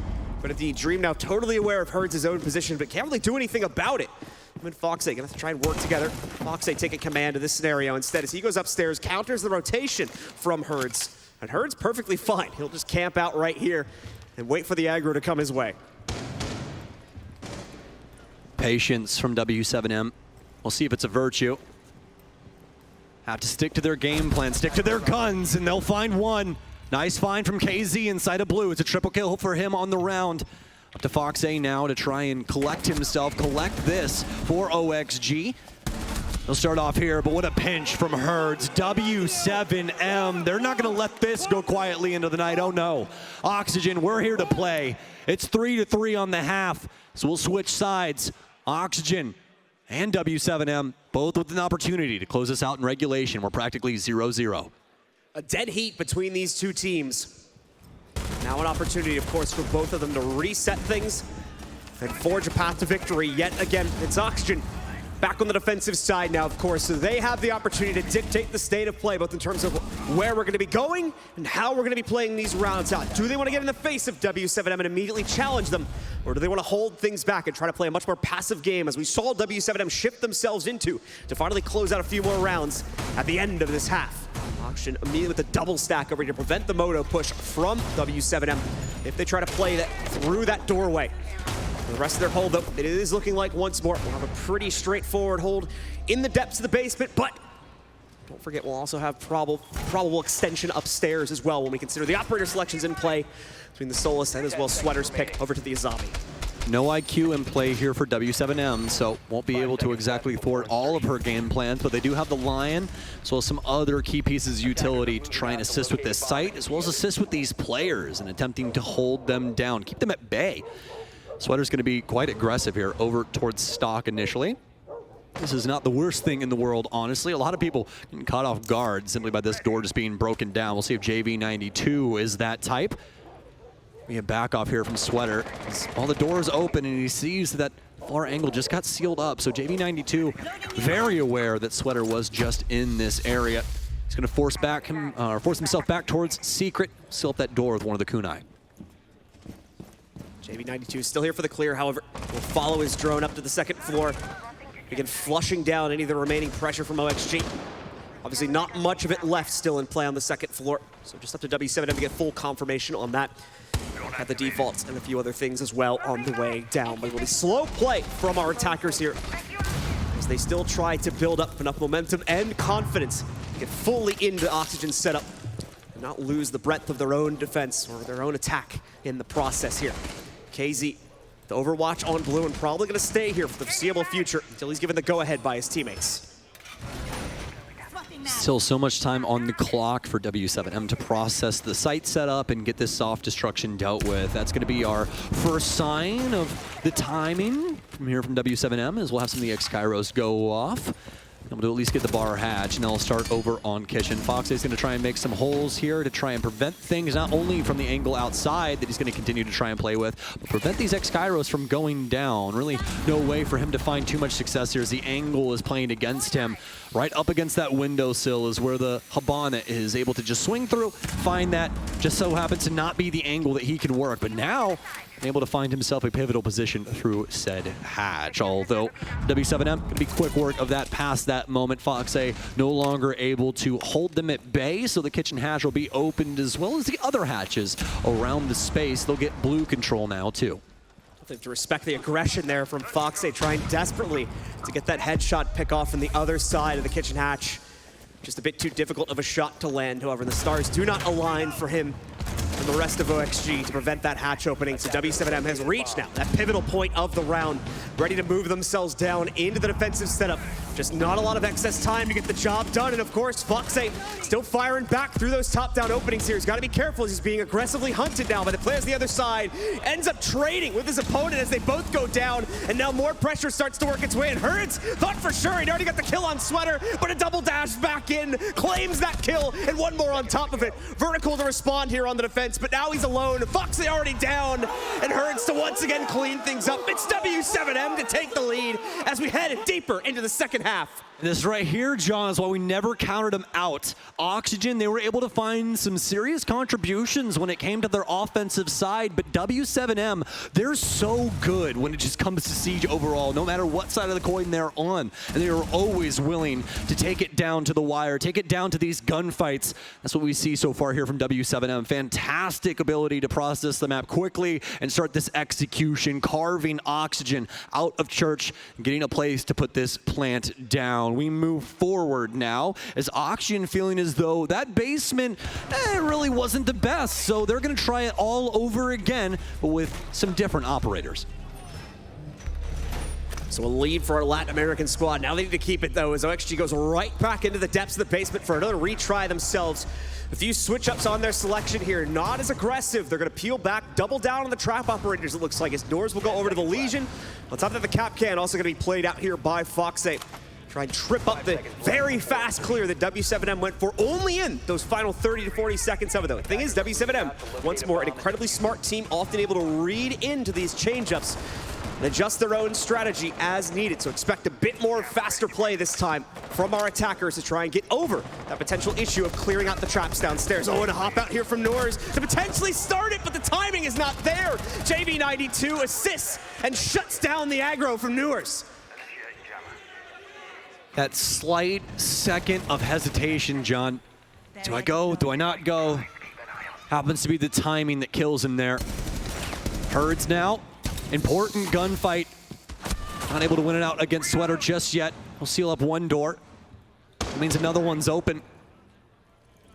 Moving his way around inside of Lounge, attempting to delay more time, especially with the kunai that he's able to apply around these Kiba barriers, meaning so much to the position that he's been able to muster here for some time. Now he's going to be forced back in the first minute. Oxygen already losing Newers, obviously, so this round now paramount, especially this next pick. But that means that W7M have the full map to work with, the full breadth map control at their disposal to begin breaking up these hatches, trying to set things up for their success going into our last minute. There's the replay there of Noors getting caught once again. From the perspective of our attacker that grabbed it. Herds though with a nice IQ pick, gonna find immediate counter to these trap setups down below. Make them a non-issue if we have to see a last-second execute come in here. Vert in the meanwhile, testing his own strength. He's in a very forward position against the Moto Hatch. No angles though, as the player that had just peeked in a moment ago, now long gone. Foxay elsewhere on the map is going to have some better success. Believe once again playing into those top-down angles. He actually finds the shot, it looks like, against JV92 that he was looking for on the last round, but obviously it evaded him. This time, finds it much more directly. That's going to slow down the overall clear from W7M. There we go. There's the replay of Foxay's pick. One more time there on the right. Sweater to claim the second kill of the round now with the elimination of Volps also. Herds is going to focus on Mud here, but they're obviously going to be aware of his positioning as he breaks down the soft barricade. We do still have a logic bomb on KZ though, and plenty of stuns and other pieces of utility abound for W7M. Foxay is going to try and hold things down, and AK does have the assistance, but the damage is going to send him reeling. So very low now. A nice shot there from Dream. He knows the IQ still inside of Dirt. Battling back and forth, but it's going to be vertical. W7M, it's up to Julio. He's had an amazing series so far, John. He's 8-3 after that kill, but he's got so much more to do. The stun grenade's out. It'll blind him. It'll stop him for a moment. It'll be long enough for Dream to work his way back in. Oxygen tie things up yet again here on Clubhouse. Great support coming in from Foxay's teammates to prevent him from getting pinched out from blue there. Finds the kill against it at pretty much the perfect time and allows him to be pretty much an unbeatable obstacle to the member of W7M that has been attempting to push in through Dirt. Foxay as well finds success now in preventing the kitchen hatch from being open. So beautifully done as they're able to double down on things and find immediate correction to the mistakes that caused them to lose the initial hold. Now locking it down for the next 2 rounds as they move to the next site on their own personal rotation upstairs into the gym bedroom hold, following a very, very similar path to what we saw W7M take. Still tied up though at 4-4. Both teams need 3 rounds in order to win it here in regulation. I mean, let's be honest, we're probably going to overtime. They're going to chain us. Likely outcome. Yeah, they're going to chain us to this casting desk. We're not leaving tonight. That's how this works here. Fortunately enough, we do have a limit for not only our own psyche, but our own voices. So if we do end up going to OT, it'll be a best of 3 rounds. I know, guys, so sad, so sad. You guys all want to stay here all night. But Oxygen and W7M have to close out this clubhouse some way, somehow. See if they can force that OT, or if one of them has the gall to end it here in regulation. It's 4-4. Oxygen going to be going to a successful site that we saw from W7M earlier on in the likes of Master Bedroom. Attacker lineup. Ooh, Foxay. Oh, Foxy downstairs. Looks like we're going to be going on the roam. See if he can potentially get in behind W7M on this offense. Like he said, he's got energy about him right now that we have not seen in a long time, and that's definitely showing in game with the amount of impact that he is having on a round-to-round basis, even just from that basement hold there. Slows down the clear tremendously, both with the pick he finds against the Hobot up on top, and the hold against the Dirt player too. Quintessential to Oxygen's success in the previous round, and I imagine this round is going to be no different. W7M though, changing up their lineup to correspond to this site take. Immediately with the Thatcher in place, should have no problem whatsoever in opening up the jacuzzi wall, even though we do have the bandit play from Sweater sitting just on the other side. And he'll more than likely have tucked himself into the relative safety of the bathroom. Oh no, he'll actually get pitched by Herds, who pushes the main stair at the exact time the jacuzzi wall was being popped. What an incredible setup from W7M. They know the bandit has to try and hold down the wall. They play the timing perfectly. Herds, he goes fishing up main stairs, and he finds himself a Sweater. Not exactly the greatest fish in the world, but it's something. Oxygen now, after that Sweater death, they'll need something back. W7M, though, they're going to slow things down. They don't want to try and challenge Oxygen's sleuthiness. They've been able to constantly get big picks throughout this tournament, especially off of some of these patient plays that we've seen from them. It's going to be a mark up. Oh, it looks like it'll deliver. Herds onto Dream. Oh, so very lucky that concrete exists. The fragmentation will not grace Dream's doorstep. Herds does dump a second nade on top of him too, so the utility now gone for him. As Stokes mentioned, Foxay sitting on the other side of this read. The drone heading in that direction, nope. Will read directly into Foxay's hole. He's gonna stick around, at least take the initial challenge. Quickly dashes back down the steps though. On getting the full peek from Herds. 1-to-1 exchange between KZ and Newers. Herds quickly corrects upon Dream to give his team back the advantage in this scenario here. Vert with the jump out. A little bit more credence back into the round for Oxygen, but it won't stay in play for long. Vertical and Foxe quickly dealt with, and the lead now regained by the Latin American roster as W7M go up to 5. It's Herds all day here for W7M, and he's able to get it all done off of the back of a regular, old schmegular wall opening, John. Something that happens every single day. That jacuzzi wall is getting opened in a ranked game somewhere around the world right now. And he has the experience, the intelligence to try and force it up main in that opportune time to try and counteract Oxygen's play against the jacuzzi wall. Not only that, but the big plays against the Valkyrie downstairs. He is always attentive to every detail, and it is helping out W7M tremendously. Herds once again with the big entry power that we've been seeing in earlier phases of the tournament as well. The rest of the team really stepped up their own performance, so he faded into the limelight just a little bit here, but now in one of the most important series so far for this team in the tournament, he has come out once again in a massive way so far in this second half to dominate on the entry for W7M and continue to set up the lead. Even if it's just by 1 round, sets up the lead that could very well, at a minimum, carry W7M into overtime here. You're wondering, we had a bit of a break, of course, between that previous round. It was the tack timeout from Oxygen as they took a minute to figure out what's been going wrong on these opening rounds of the second half and how do we very quickly correct this to still stay in control. Oh my, they're going to run it back on the site that we had just seen where Herds took full control of the entirety of Master. Oxygen choose to double down, see if they can find success here yet again. If they don't, that's map point for W7M. That means 2 flawless rounds from Oxygen past that. So far it's been neck and neck. It's been a teeter-totter between these two. It seems like they simply can't stay away from each other, John. So for me personally, I feel like Oxygen will pick up this round, but we know just how strong of a team W7M are. Again, like we said earlier, possibly the best team in the world right now. But Oxygen still with a couple of chances to try and slow him down. We'll see if they can accomplish that. Coming hot off of the pause from the previous round. Renewed birth potentially for the defensive-sided strategy here. Foxe going all the way over to the Solus as well. Full confidence in his own performance. Trust him on an operator like this. We'll see what type of impact he's going to continue to be able to make here. As Newers doing some Newers things, trying to line up for a pre-fire against the initial push from W7M. It's so far not coming up with anything. First logic bomb out here from KZ. This will be out near the main gate spawn. W7M haven't gotten too aggressive, minus getting Herds in down low. That's what that first logic bomb was used for. W7M able to get on their cameras and clear out a lot of portions of the building, including his entryway downstairs. That's the beauty of those logic bombs. W7M now know the portions of the map, at least initially, that are cleared out, not being held from Oxygen. That's why they're being so forward with their play. Herds, will grace the likes of Cash, begin moving himself in here as the rest of W7M start breaking up some of the windows and other things, try and set up some crosses for their teammates in the building. Herds still in position here, waiting for the first strike that he can commit himself towards. As he tries to lean into it, not being given anything, and you can see all these silhouettes from Oxygen lined up to counter him. The nade in though, and it finds a mark, vertical, dead to rights, no response to be found just yet.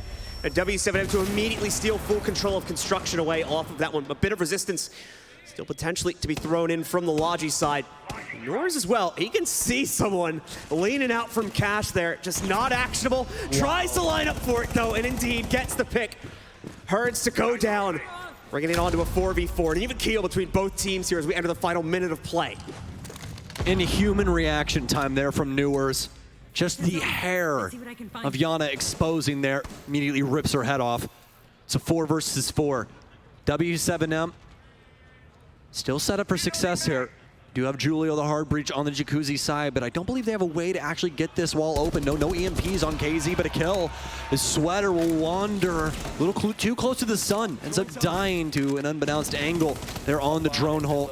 Oxygen now worse for wear because of it. JV92 will take some damage, but this logic bomb is assisting them. They know where a decent amount of these players are now. Oxygen will be able to equalize going into the last 30 seconds, though. Volps has a target, knows he's got someone sitting behind the weights inside of Jim. The timing on the execution from Foxay as well.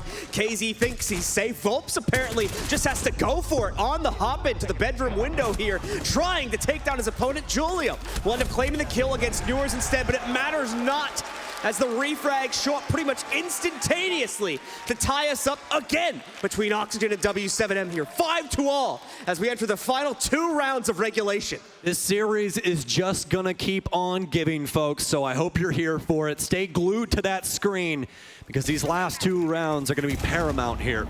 Frag grenade in there from Herds. W7M, I think they had some really solid contributions. The biggest issue was they couldn't get the jacuzzi wall open. Why is Julio playing hard breach if we can't even open the wall that he's supposed to open? That's the biggest issue there for him. They brought no EMPs, John, to try and get a key, trying to get an access point to the jacuzzi wall. So instead they had to try and funnel on in, and clearly it didn't work out. Potential spicy operator pick showing up here in the attacker repick for Hertz specifically, as they're potentially going to opt for a fuse pick on the next coming round here. Still got a couple of seconds, of course. We could end up shifting himself away from it, but you can see the commitment there at the bottom right side of the screen. Pretty much the entire team is going to end up changing their lineup to correspond to the basement hold now from Oxygen.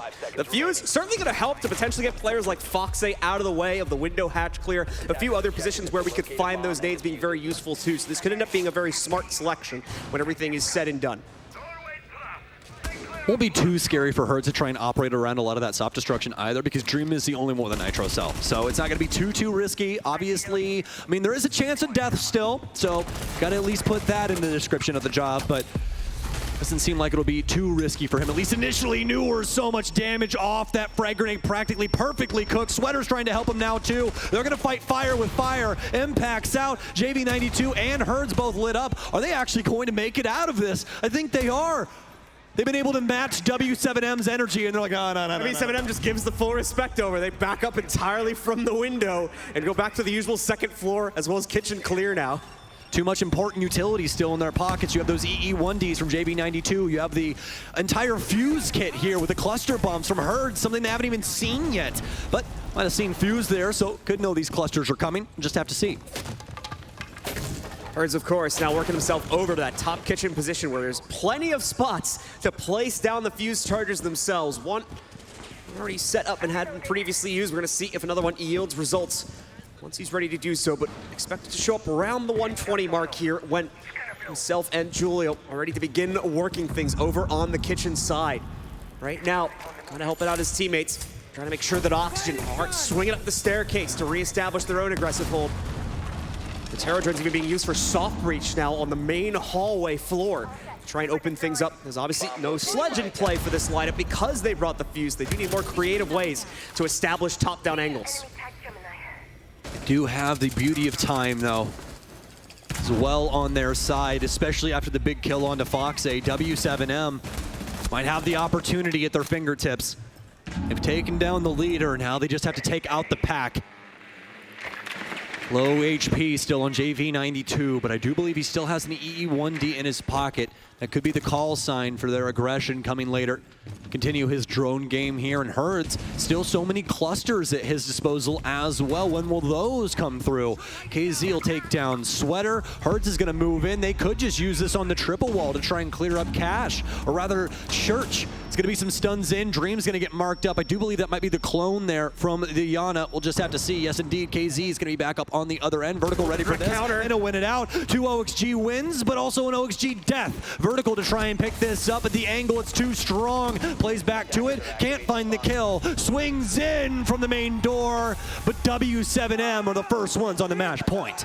Only one attempt to shut it down. However, if we see any form of response from Oxygen coming up in the next round, that triggers immediate overtime and 3 more rounds to decide the winner of this series. Either way, though, it's map 3, so we'll be locking it in here on this map. Let's see if W7M can get things done now, as Oxygen really going to throw us for a curveball, at least as far as NA play is concerned. Bar is their next upcoming site.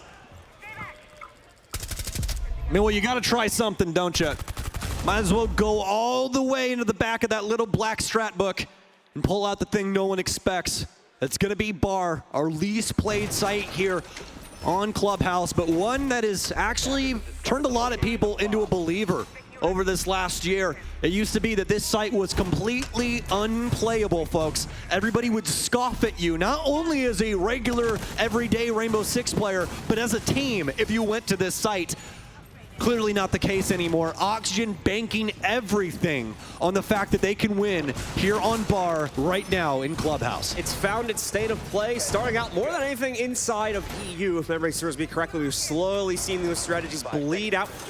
Start being incorporated more and more by other regions. Oxygen's certainly going to be taking the cake on that one as they play things entirely upstairs for the most part on the start of this hold, and will slowly but surely wrap themselves back into the defensive setup downstairs as the need arises for it. But we'll be looking to abuse these top-down angles as much as humanly possible if W7M tries to go for a direct play. As we have them out onto the board, then we'll pay attention to their opening clear. A lot of it going to emphasize getting past this jacuzzi wall, but at the same time, only those 2 pocket impact EMPs for JV92 to use and potentially help out with the clearance on this one. Very possible we could still see the defenders maintain their hold on that wall. That'll create some serious issues for W7M if it remains the case.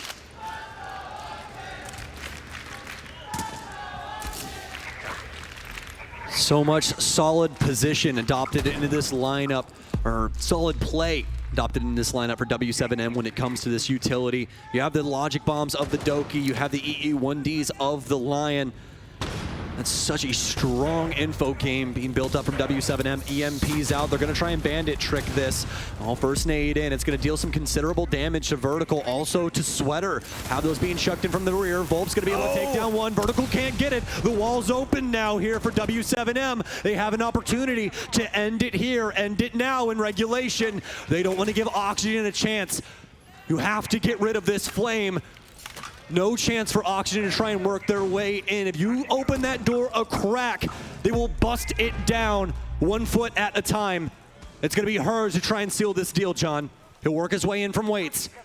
Remember, the site is downstairs. This entire upstairs area meant to deal with it on the roam clear. Some solid damage. Off onto Vertical, off onto Sweater. Big kills. JV92 thinks he knows where the last one is. Can't catch up, though, to Foxay. No, it's Dream instead that goes down upstairs.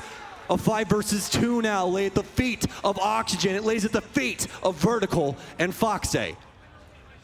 Both players off the site as well, trying to play to the extreme angles in hopes of trading this back out.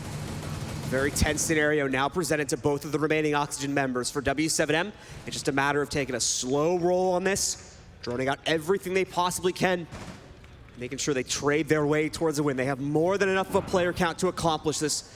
They just can't get jumbled up and give over multi-frags to the players from Oxygen. 1v1s as well are going to be a sure path to failure on this execute for W7M. Foxay's given one regardless, though. It knocks out the first target in KZ. A little bit of a fumble here on the assault down the main stairs. Vertical, regardless, though, will be affected by the flash. He now tries to head back up top. Herds with the pre-fire. Neither player yields results, though, and the plant well on its way. Now down on the ground. We can see hard pings going on to multiple players, but Vertical, no actionable intel. A little too high on that shot there.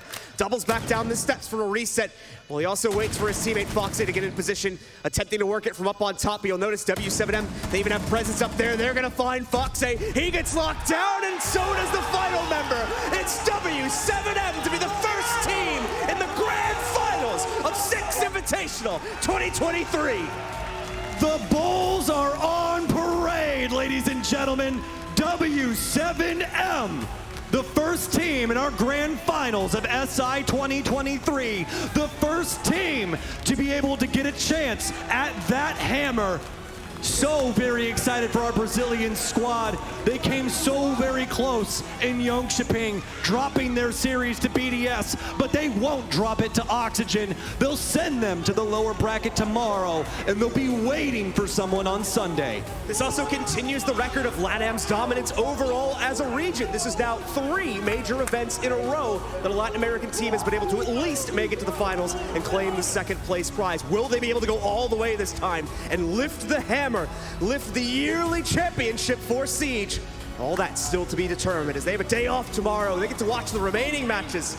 And Oxygen, in the meanwhile, will have to prepare for their own duel with Destiny, of course. Gets the winner from the lower bracket semi-final. That's bound to be a match in and of itself. And a very strong opponent awaits them at the edge of that. But we'll have to wait and see if OXG can potentially line themselves up for the ultimate rematch here against W7M, if they can win that matchup and earn their own way back to the grand finals. Yes, indeed. I mean, what a series in between these two. Ladies and gentlemen, don't W7M and Oxygen deserve a round of applause? Come on.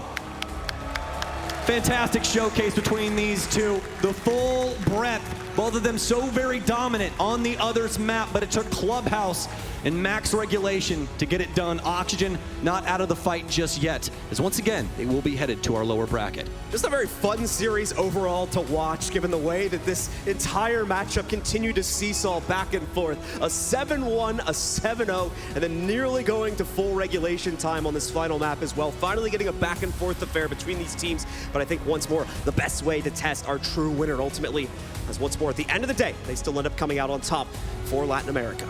Yeah, and I mean, so many positive plays there from W7M as well. KZ showing up in huge ways, Volps as well with some astounding play. But I mean, at the end of the day, for me, my highlight player, it's got to be Julio. Julio, stalwart always for this unit. And welcome back to the table, guys. Hopefully you guys had some fun with that as much as we did. But yeah, Julio, what an amazing player. Able to constantly be that backline support, but also able to step up in a huge way. We saw that on the first map as he was like 7-0 on Bandit. I mean, truly amazing stuff. Herds is another one you gotta give a massive amount of respect to, just with regards to the entry game as well there. Him on attack absolutely brutalized W7M's way into the site multiple times throughout the course of this series. And without him, I doubt they'd have as many successful rounds on the attacking side. I think he was a big piece of the puzzle, especially on map number 3, when the team really came into the fold and was able to bring themselves back from that very unfortunate 0-7 defeat on the second map to still take this series 2-1 at the end of the day. I think that's the biggest shocker of this entire series, is the second map being a 7-0 in favor of Oxygen that pushes us to Clubhouse. You know, it's a big selection there from W7M. They're fantastic when it comes to the border,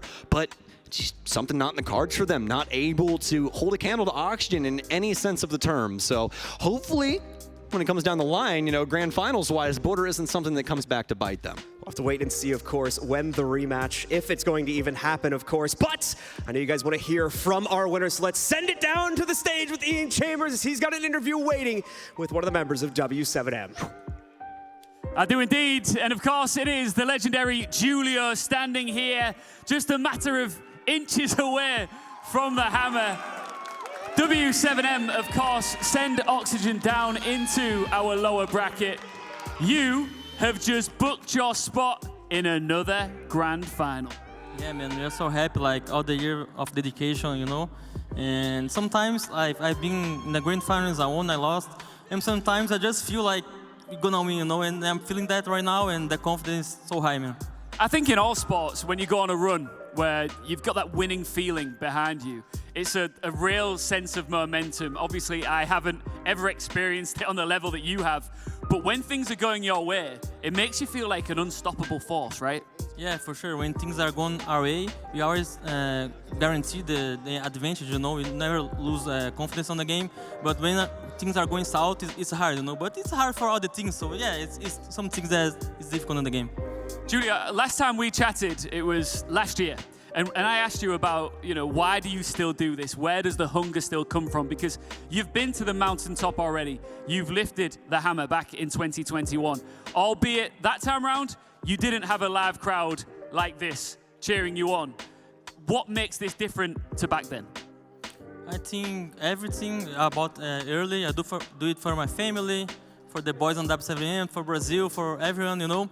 And now it's different because they lost on Charlotte, they lost in Berlin, I lost with them in Stockholm, and now we just know that we are ready, you know. We fixed all the mistakes, and even when things go like 7-0 for them, we have the mentality to bring the game. Yeah. You're the veteran player on this roster. You've got some younger players around you. How do you keep them grounded and make sure that when you are in, you know, situations where it goes to a third map, that they keep their cool?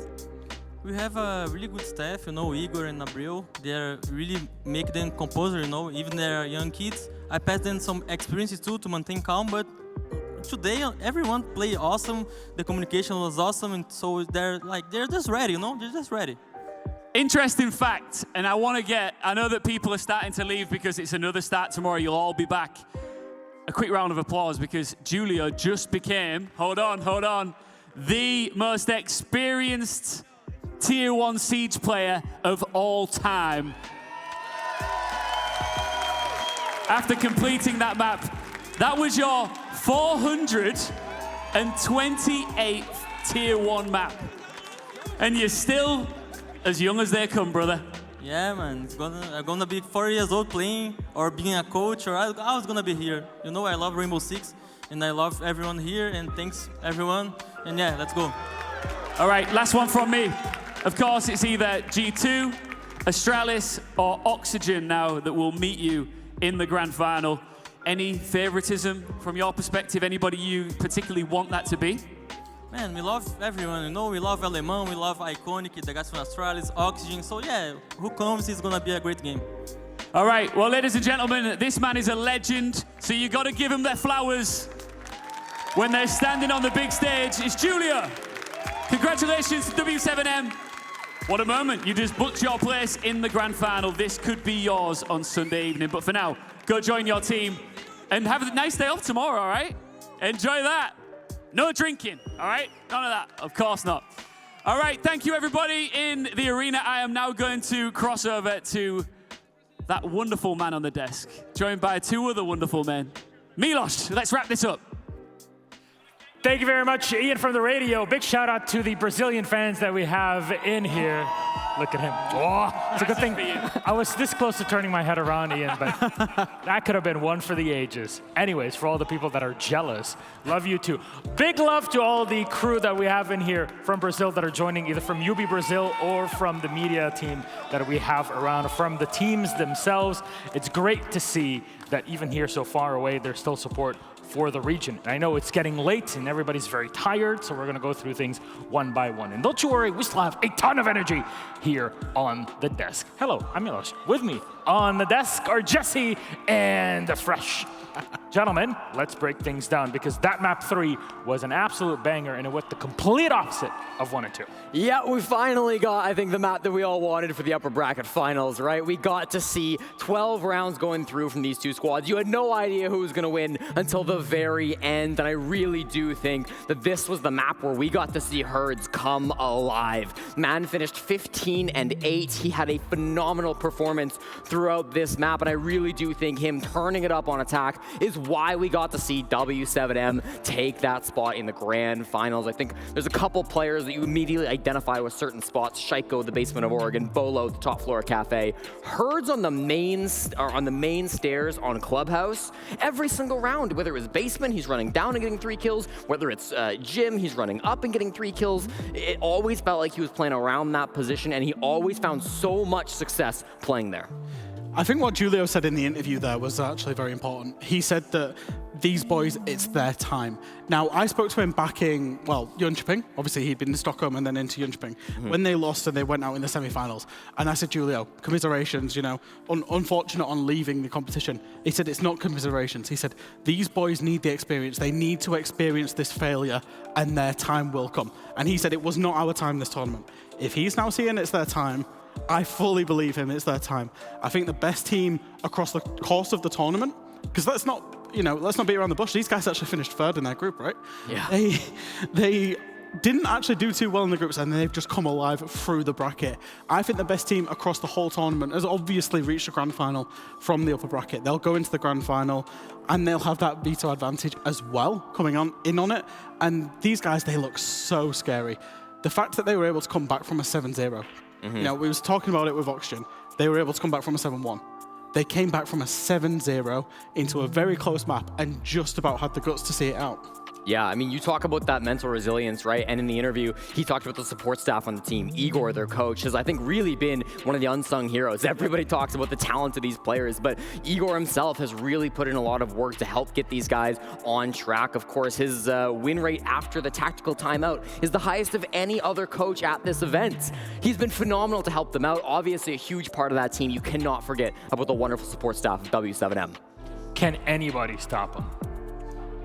I think they showed today that they are beatable. They are beatable in small segments. I think I actually played a very, very good border and a very good theme park. I actually could have beat, a very good clubhouse. Yeah. But for a theme park, this could have been a much closer series. I think should they face OXG again, even BDS, even Astralis, it's all very different styles, very different strengths and weaknesses. They're not absolutely unbeatable. I came in today saying I think they've got 0 weaknesses. I think a couple of those weaknesses were exposed today, particularly a little bit of overconfidence, maybe staying too long, believing in themselves a little bit too much. But apart from that, no, on the balance of things, I don't think they're going to be stopped. Well, here we are. Big performance from W7M. And despite a lot of negatives on the OXG side, they were pulling rounds properly on their end. However, for all the OXG fans out there, you know they're not eliminated. They're dropping down to the lower bracket. And my question to you now, gentlemen, is there a world where we see OXG back in the grand final? Because our first grand finalist is already locked in W7M. Absolutely. No question about it. They are going to be one of the favorite teams to go to the grand finals from the lower bracket. They obviously only have to win a single game now against whoever ends up on top, I believe, right between G2 and Astralis. They win that game, they're in the grand finals. I think OXG have still played a phenomenal tournament. You still got to talk about Newers. He wasn't really the star today. You know, we talked a lot about Sweater. We talked a lot about, I think, Fox having a great map too, especially map 3. But for OXG, yeah, they 100% should be considered some of the favorites to make it back into those grand finals. Jack, who do you think our MVP is? Ooh. Do you know what? Julio's actually had a great day. I wouldn't be surprised if it was Julio. That old man? It's either going to be Herds or Julio for my money. All right. There they are, still celebrating here on the stage. Who is our MVP for the matchup? Bring it up. It's hers. Deserved. There it is. I mean, again, I think his map 3 performance, when he really stepped it up big, was that final half on Clubhouse where they needed to get 4 attacking rounds, and he 100% delivered. As I mentioned, always playing from those main stairs. Phenomenal throughout the tournament. Again, 32 kills today in the best of 3, half of those nearly coming from that final map on Clubhouse. Yeah, he's had a great performance. He absolutely has. It's the consistency that we expect out of a player like him. And I do just want to give a quick note to Julio as well, because inside of the server, he's not always the best fragger. You know, he is the most experienced player in Siege now, officially. Yep. But he's gone +10 against formidable opponents today, and across 3 maps has hit a 93% cost. That is pretty formidable. You know, not just providing the value in the kills, he's done that today, but also obviously in the survival, in the trades, and on the objective play as well. I'm really wondering who he took that title away from. Number 1. I believe, I know this because it's a stat that comes to us from Dev Marta. He took that title away from his fellow Brazilian, Nesk. Wow. All right. There you go. This Invitational breaking records already here on the main stage. Julio has been competing for over 10 years in esports. It's been great to see his rise, and look at him now, ready to go in the grand final for yet another one of those hammer lifts. Now though, from our conversation here, let's recap that bracket, because we had 3 bangers of games today. BO3s that went the distance. And here is where we are. In the lower bracket, Wolves and Koi have been eliminated. However, G2 will be playing Astralis tomorrow. And then the winner of that will go up against OXG. And the winner of that goes up against W7M in the grand final, best of 5 on Championship Sunday. And I cannot wait for that. But also, let's be fair, we have so many good games. 3 only are left, really. But they're the best games of the entire year, and I'm very much looking forward to it. Undoubtedly. I mean, that graphic, I think, makes it look like a very long road ahead still for G2 Astralis. You know, it's going to be tough. They're going to have really difficult opponents, but they've both come so far. Both were in the very first round of the lower bracket. G2 dropped down from the upper bracket. So really, this has been a journey already for these 4 teams, and there's still 2 more days to go. I think there's great success stories across the board. If you asked pretty much anybody before the tournament, name the final 4, I don't think, genuinely, I don't think G2 Astralis or OXG maybe would have been in there. There'd have been a lot of Liquids, a lot of Kois, a lot of Sonics. So for these teams, the journey, sure, they're in the low bracket, but they've been on great runs. I fancy OXG to beat whoever they come up against tomorrow. I think they've shown enough good signs across the whole tournament that I think they'll be able to get through, especially if that is Astralis, with that being a regional matchup.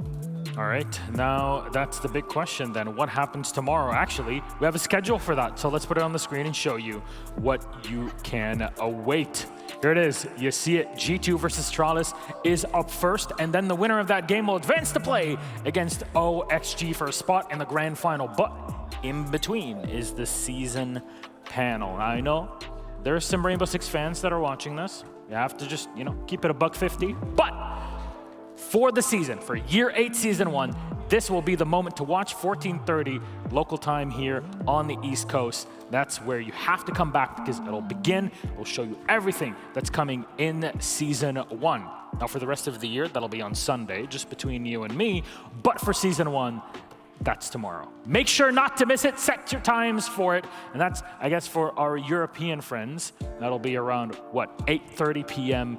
in CET or 7:30 if you're in the UK. On that note, thank you very much for watching today. It's been a pleasure to be back home in Montreal where Siege was created, was born. Now we're back for a massive tournament, the World Championship that hasn't happened here in just over 3 years. A massive thank you to our production team and of course to both Jack and Jesse and our entire production team and our casters today that made it all happen. We hope you enjoyed the action. Those watching at home, we wish to see you at our next event, and there'll be more about that in the next couple of days. Until then, take care. We love you so very much. Good night.